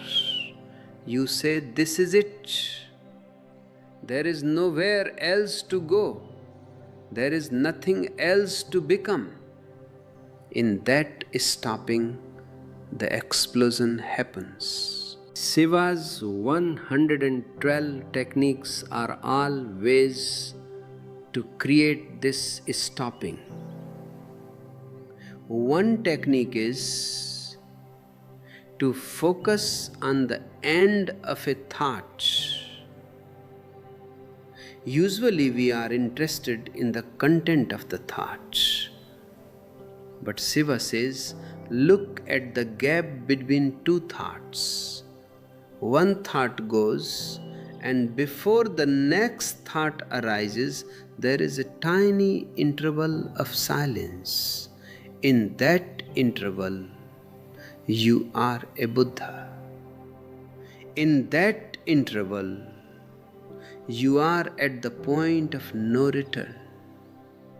But because the interval is so small, and because you are so addicted to the noise, you miss it. You are like a man who is so interested in the movie that he forgets the screen. But without the screen, there can be no movie. The screen is the immaterial. The movie is the material. To comprehend the immaterial means to find the screen of your own consciousness. Once you have found the screen, the movie no longer affects you. The movie can be a tragedy. It can be a comedy. It can be a horror film. The screen remains white, pure and spotless. This is the state of the Arhat. He is pure and spotless in behavior because his screen is no longer stained by the movie. He plays his part. He acts in the world, but he knows it is all light and shadow. He doesn't take it seriously. This is the difference between a religious man and a serious man. A serious man is still a part of the movie. A religious man is the one who has found the screen. Are you ready to find your screen? It is right here, right now, behind all your worries, behind all your thoughts of how and why. Just relax. Don't try to meditate. If you try, you are creating more movie. Just sit, be. Watch the breath, watch the thoughts, watch the sounds of the street. Don't judge anything. Just be a mirror. And slowly the reflections will disappear and only the mirror will remain. This is the point of no return. Once you have seen your own mirror-like nature, you can never again believe that you are the reflections. You are free. You are home. The path is long, but the goal is at every step. Don't wait for the end of the journey to be happy. Be happy now. Be aware now. Each moment of awareness is a drop of the eternal. And if you collect enough drops, one day you will find that you have become the ocean. The 100th degree is not a distant goal. It is a hidden possibility in this very moment. Let the fire of your thirst burn all your excuses. Let the Rajnisitis take over your whole being. Don't be a spectator in the affray of life. Be the one who comes home victorious. And the only victory worth having is the victory over your own sleep. The warrior who goes out of the forge in full armor is a beautiful image, but you must understand what this fort really is. The fort is your personality. It is the structure you have built around yourself to feel safe from the vastness of existence. You have your walls of morality, your walls of belief, your walls of social status. And you think that within these walls you are secure. But this security is the security of a grave.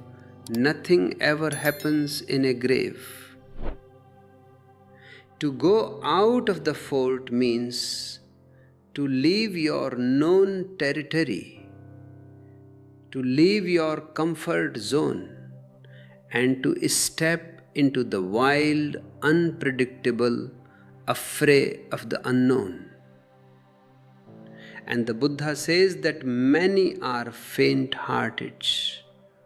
They take one look at the vastness, one look at the lack of boundaries, and they run back inside the fort. They would rather be prisoners who are safe than free men who are vulnerable.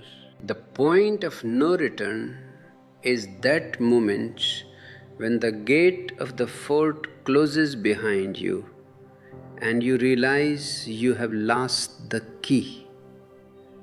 You cannot go back. Even if you want to, the old security is gone. You have seen too much.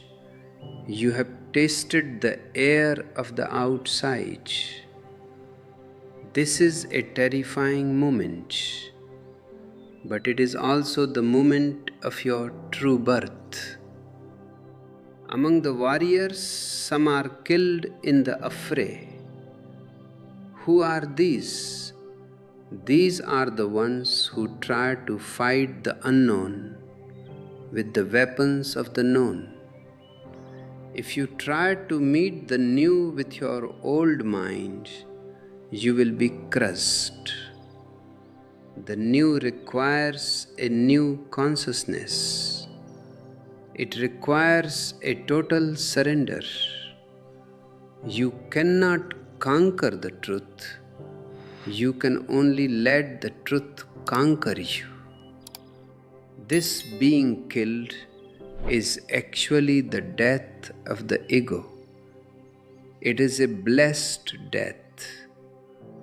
Only those who are willing to be killed in this way come home victorious. And what is this home?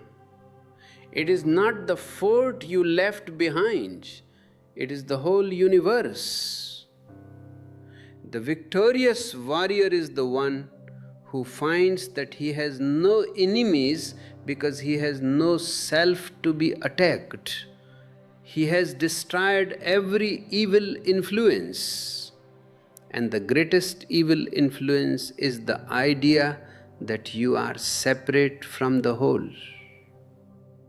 When this idea is destroyed, you have reached the goal. You are fearless in whatever environment you may happen to be. You can be in a prison and you will be free. You can be in a palace and you will be unattached. You are no longer dependent on the environment for your state of being. You carry your own climate with you. This is the meaning of being a Sramana, one who has reached the source. Usually you are like a person who is thirsty and is running toward a mirage. But the Sramana has found the inner spring. He doesn't need to run anymore. He understands the immaterial. Matter is that which can be measured, that which has boundaries. The immaterial is the immeasurable. It is the silence that is behind the sound. It is the space that is behind the form. To comprehend the immaterial means to realize that you are the space, not the objects in it. You are the silence, not the words. This realization is the point of no return. You cannot go back to being a thing once you have realized you are the nothingness. People often ask me, Osho, if I become a nothing, won't I be useless to society? I tell you, you are already useless. What you call usefulness is just a form of mutual exploitation. You help someone so that they will help you. You love someone so that they will love you. It is a market. An awakened person is useless in the sense that he cannot be used by the society for its own sick ends. He cannot be turned into a soldier to kill others. He cannot be turned into a consumer to buy things he doesn't need. He is free from the mummy's control. but in his uselessness, he is the greatest blessing to the world. He brings a quality of love, a quality of peace, a quality of light that the world desperately needs. He is like a flower. A flower has no use in the sense of a machine, but without flowers, the world would be a desert. You must be selfish in the right way. Shiva, in the Book of Secrets, emphasizes that you must first find your own inner flame. Don't be worried about helping others. If your own house is in the dark, how can you show the way to your neighbor?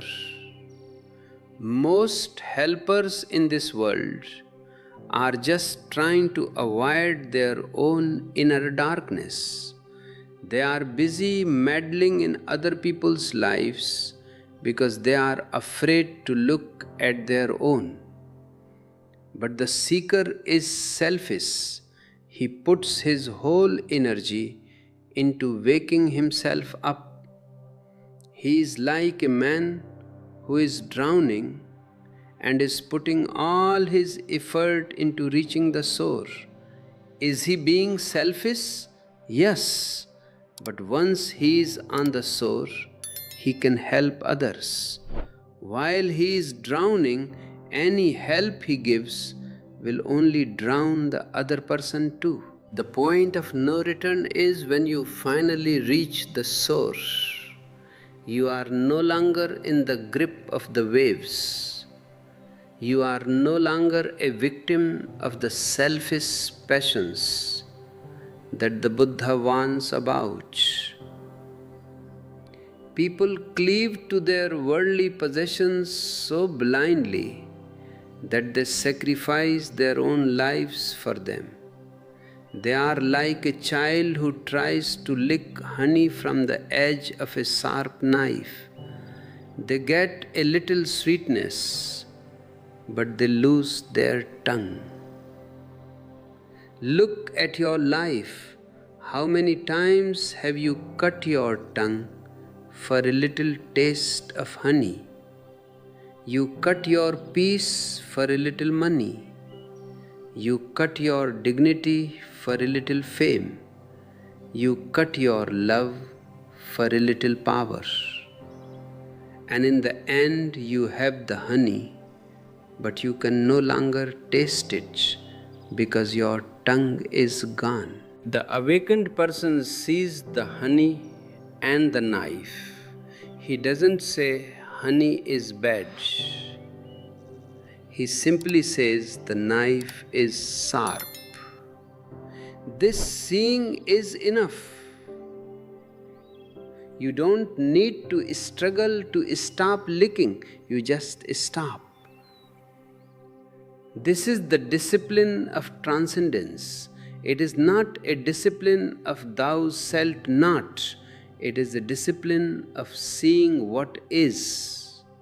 When you see that something is poisonous, you don't need a commandment to stay away from it. You just stay away.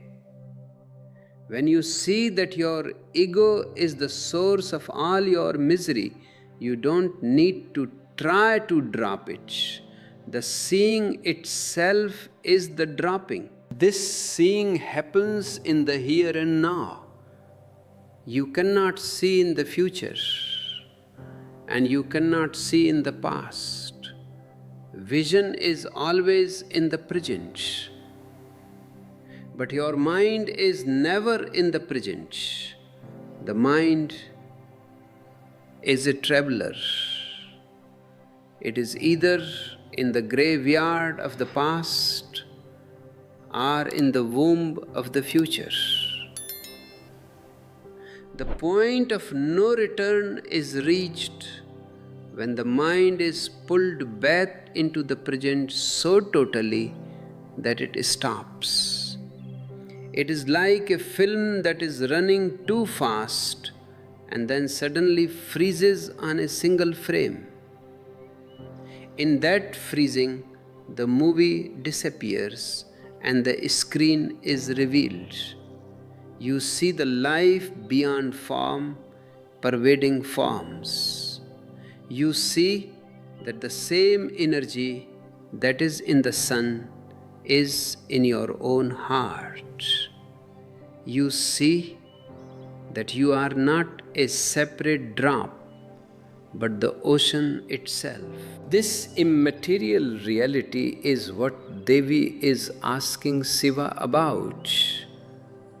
How may we enter it fully, above space and time?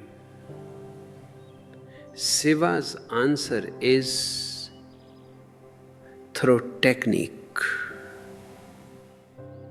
not through philosophy, not through prayer, but through a scientific method of changing your consciousness. One such technique is to be fully aware of the doer. When you are walking, be aware of the one who is walking. Don't just walk like a machine. Bring the light of witnessing to every step. When you are eating, be aware of the one who is tasting. This creates a centering. You move from the periphery of the wheel to the axle. The wheel of your life continues to turn. The world continues to move, but you are at the center, and the center is always still. Once you have found this center, you have reached the point of no return. You can still play the roles of the world, but you are no longer hooked by them.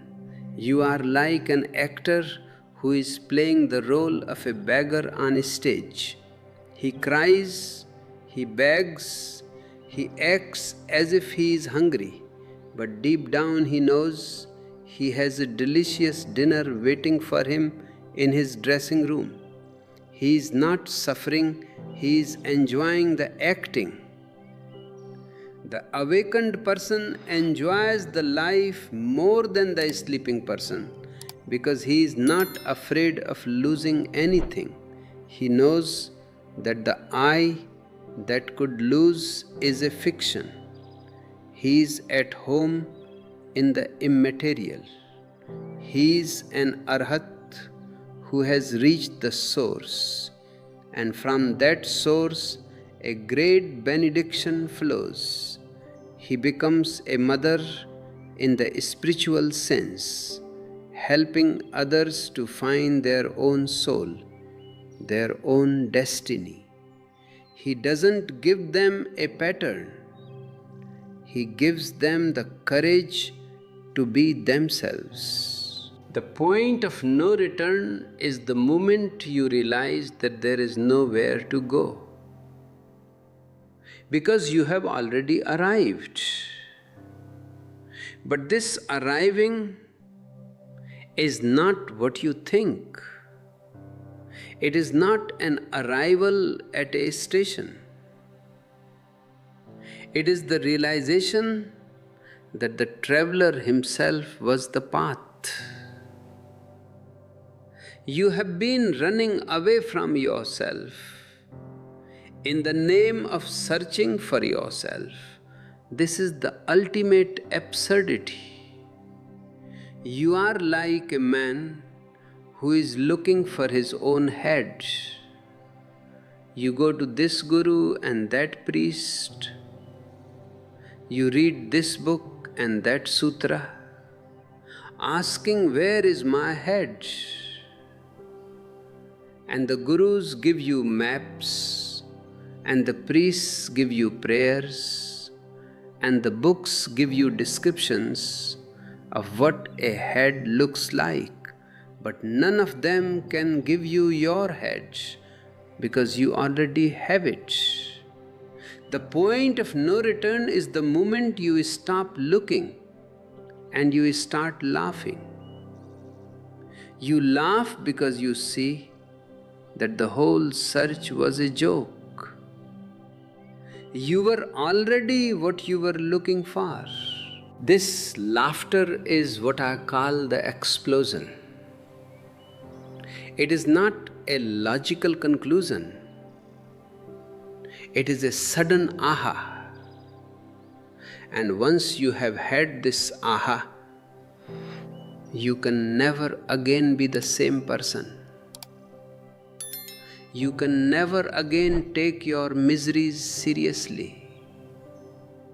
You can never again believe in the I that was searching. This is why the Buddha says it is difficult to disregard life and go to certain death. The death is the death of the seeker. When the seeker dies, the sought is found. But the seeker is very cunning.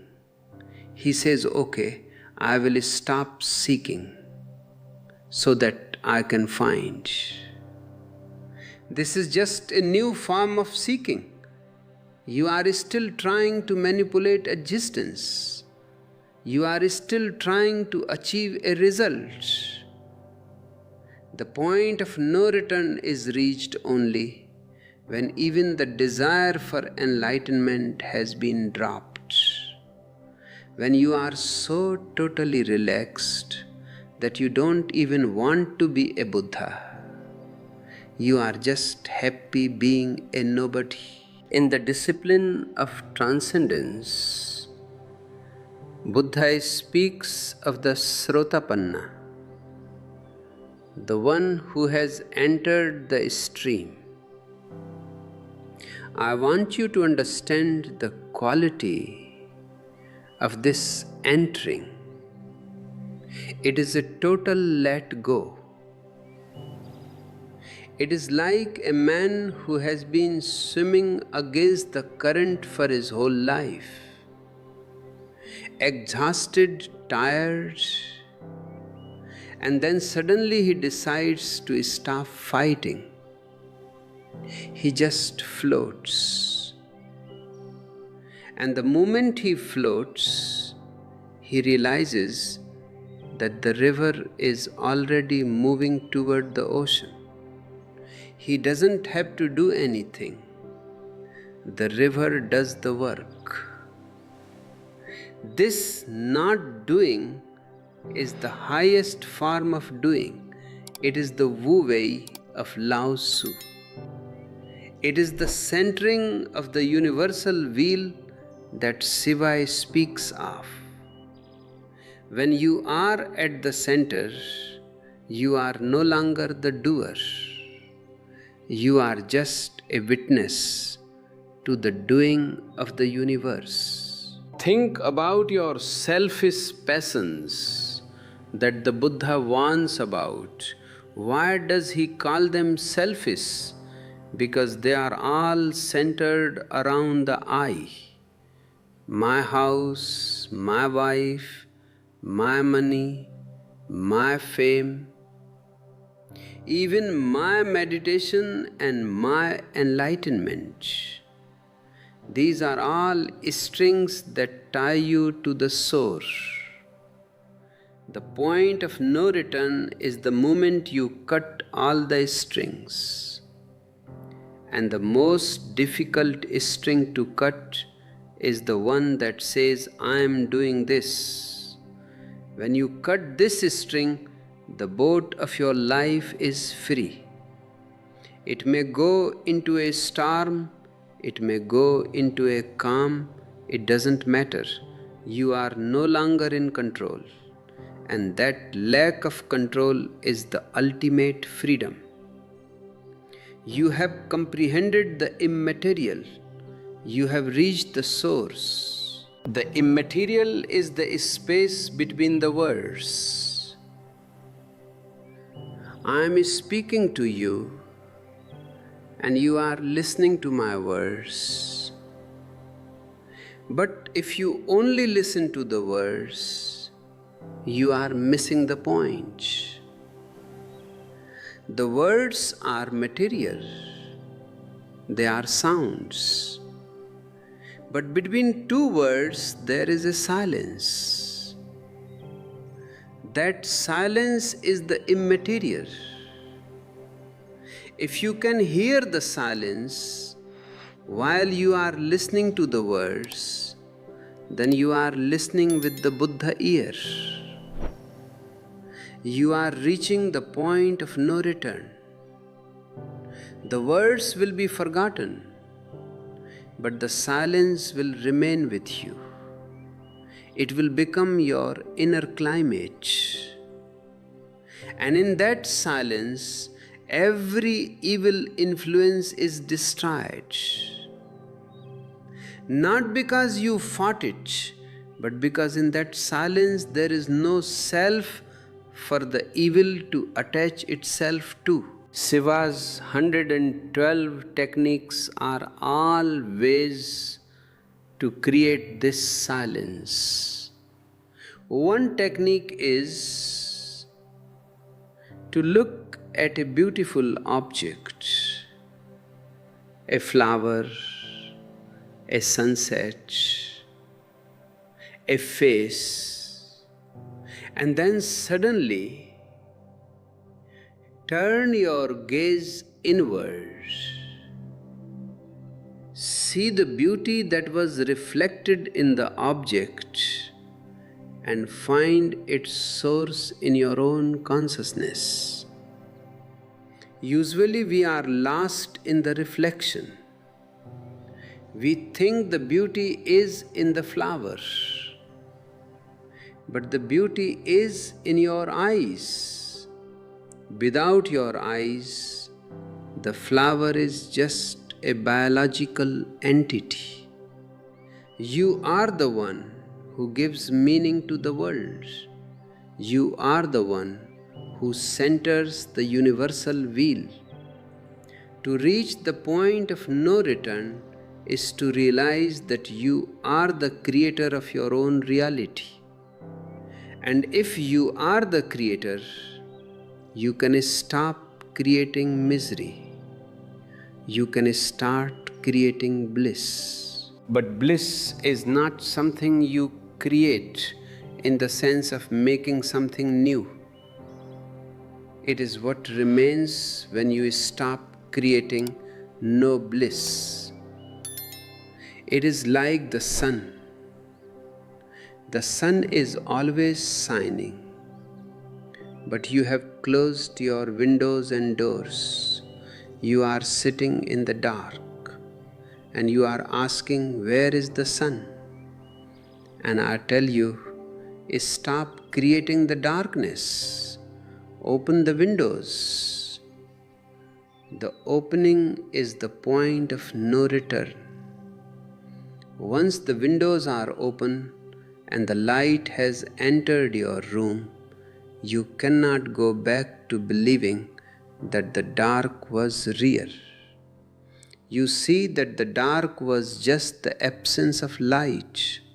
Your greed, your anger, your lust, they are all just the absence of awareness. Don't fight them. Just bring in the light. Just bring in the witness. The Buddha says that the warriors who come home victorious are those who are resolute of heart. This resoluteness is not the willpower of the ego. It is the clarity of the soul. It is the realization that I have lived in dreams for too long and I am finished with them. It is a total no to the false and a total yes to the real. This yes is the fuel that takes you to the 100th degree. It is the fire that consumes the incense stick. Your life is being consumed anyway. Why not let it be consumed in the fire of awareness? Why waste it in the smoke of ambition and the pleasing odor of fame? The stick will be gone soon. Reach the point of no return before the fire reaches the end of the stick.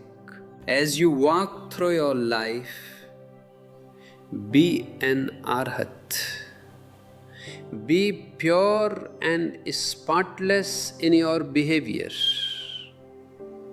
But remember, this purity is the purity of a mirror, not the purity of a saint who is afraid of sin.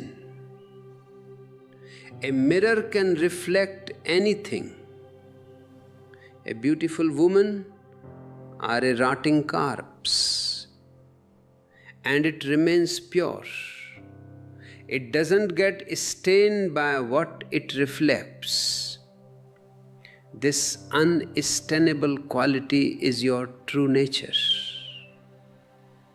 You have been identified with the reflections for so long that you have forgotten you are the mirror. The point of no return is the moment you remember.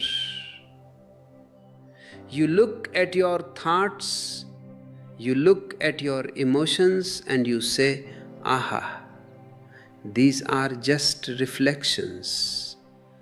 I am the mirror." In that recognition, the whole burden of the past falls away. You are free. The mummy inside you will scream.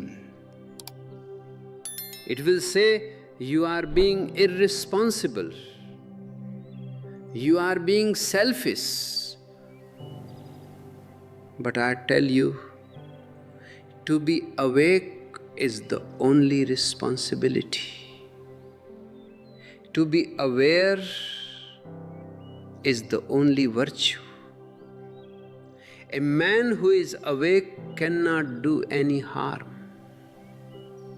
A man who is aware is a blessing to the universe. So don't be afraid. Be fearless in whatever environment you may happen to be. Whether you are in a marketplace or a monastery, keep the flame of the witness burning, and one day you will find that the flame has grown so big that it has consumed you. The you is gone, and only the light remains. That is the final point of no return. That is the ocean. And you, my beloved ones, are the ocean, dreaming that you are a drop. Wake up, the dream is over. The sun is rising, and the world is a wonder-filled universe waiting for you to see it with open eyes. And when I say open eyes, I do not mean the eyes of the body. Your physical eyes are just lenses. They see the surface, they see the color, they see the form. But the eyes of the spirit see the isness behind the form. They see the eternal dancer behind the dance. This seeing is the ultimate discipline of transcendence.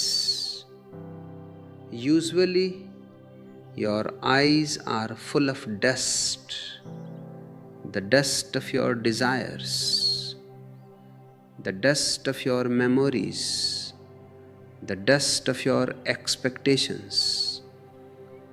When you look at a woman, you don't see the woman, you see your desire. When you look at a mountain, you don't see the mountain, you see your ambition to climb it. You are always projecting. The point of no return is the moment you stop projecting and you start reflecting. You become a mirror, as the Buddha says, and in that mirroring, the truth is revealed without any distortion. In the discipline of transcendence, Buddha reminds us that those who follow the way are like warriors who fight single-handed against a multitude of foes. Who is this warrior? It is the one who has decided that enough is enough. It is the one who has seen the futility of the mechanical life. And the multitude of foes is not other people. Your neighbor is not your enemy. Your enemy is your own unconsciousness. Your enemy is the way you react to your neighbor.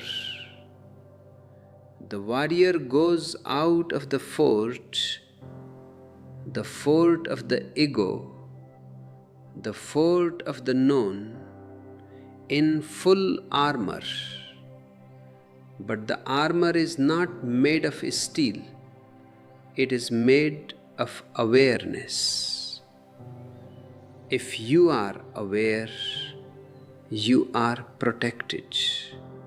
Nothing can penetrate awareness. An insult will come, but it will find no one there to be insulted. Anger will come, but it will find no one there to be angry. This is the real armor. Among these warriors, the Buddha says, some are faint-hearted. They take one look at the vastness of the truth and they become terrified. They realize that to find the truth, they must lose themselves.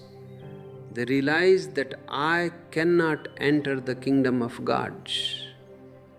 This realization is the greatest shock a human being can experience. The faint-hearted immediately run back to their old habits.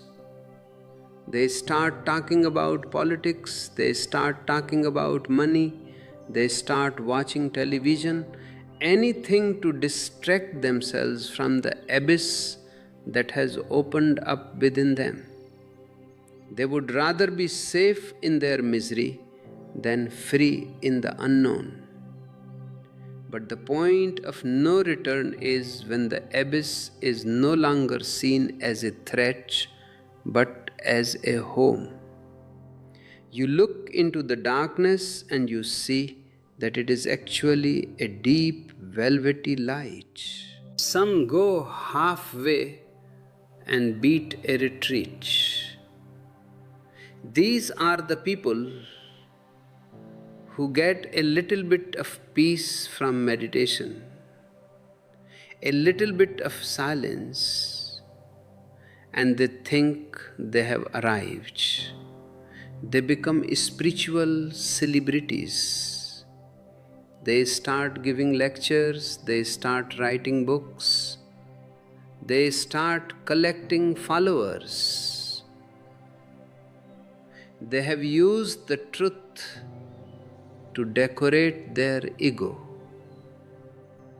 This is a very subtle trap.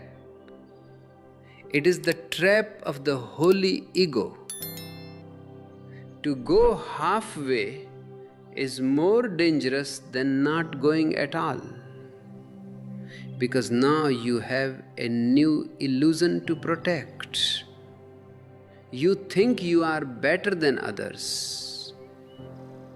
But the one who is truly approaching the point of no return realizes that he is nothing. He has no pride, he has no status, he has no achievement.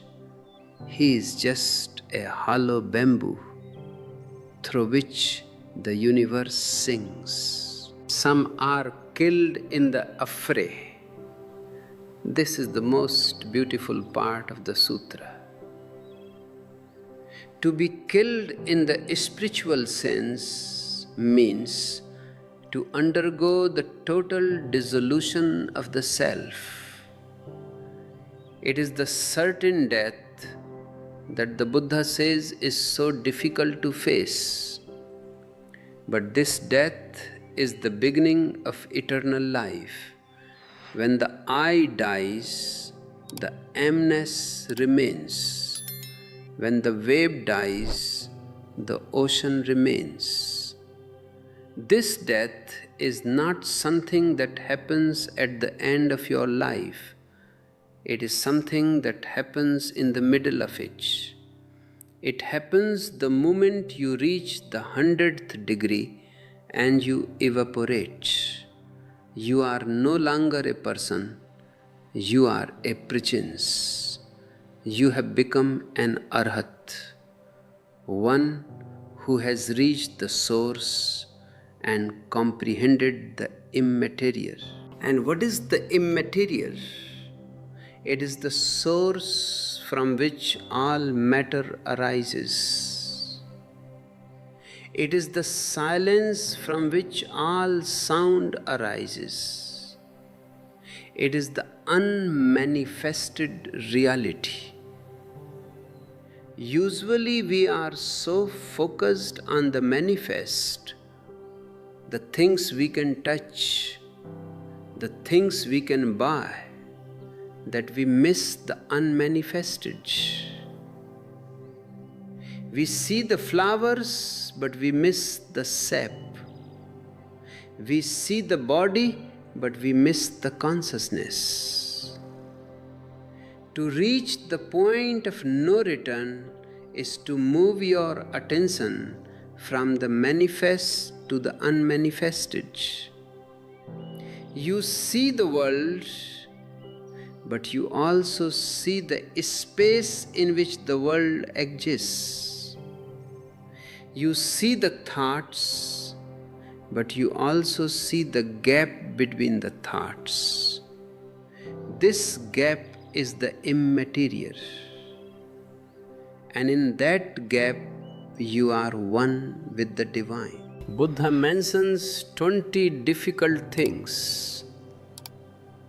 One of them is that it is difficult not to abuse one's authority. I want to tell you, authority is the most poisonous thing in the world. It corrupts the one who has it, and it destroys the one who is under it. The only real authority is the authority of your own experience. Don't let anyone else be your authority, not even me. If you follow me because I am an authority, you are still a slave. But if you follow these words because they resonate with your own inner truth, then you are a free man. The point of no return is when you become your own authority. You don't need a book to tell you what is right. Your own awareness tells you. You don't need a priest to tell you where God is. You see Him in the very air you breathe. Another difficulty. It is difficult to be pure and spotless in behavior. I want to leave you with this understanding. Purity is not a moral achievement, it is a byproduct of awareness. A conscious person cannot be impure, just as a light cannot be dark. If you are aware, your behavior will naturally be spotless. You will act out of love, not out of duty. You will act out of clarity, not out of confusion. This purity is the fragrance of the Arhat. It is the sign that he has reached the point of no return. He is no longer fighting his passions. He has transcended them. He has reached the other source. My beloved ones, the journey is over and the journey has just begun. The point of no return is not an ending. It is the beginning of a life of total freedom, total bliss, and total awareness. You are already in the stream. The river is moving. Don't try to swim back. Don't try to hold on to the banks. Just relax and let the river take you. The ocean is waiting. And when you reach the ocean, you will realize that you were never a drop. You were always the ocean. Dreaming that you were a drop, the dream is over. The sun is high in the sky. Open your eyes, see the wonder-filled universe. See the light beyond form, pervading forms. This is your reality. This is your home. You have finally, truly arrived. Goodbye, but not really. For in this space of awareness, there is no coming and there is no going. We are always here in the eternal now. Be a light unto yourself.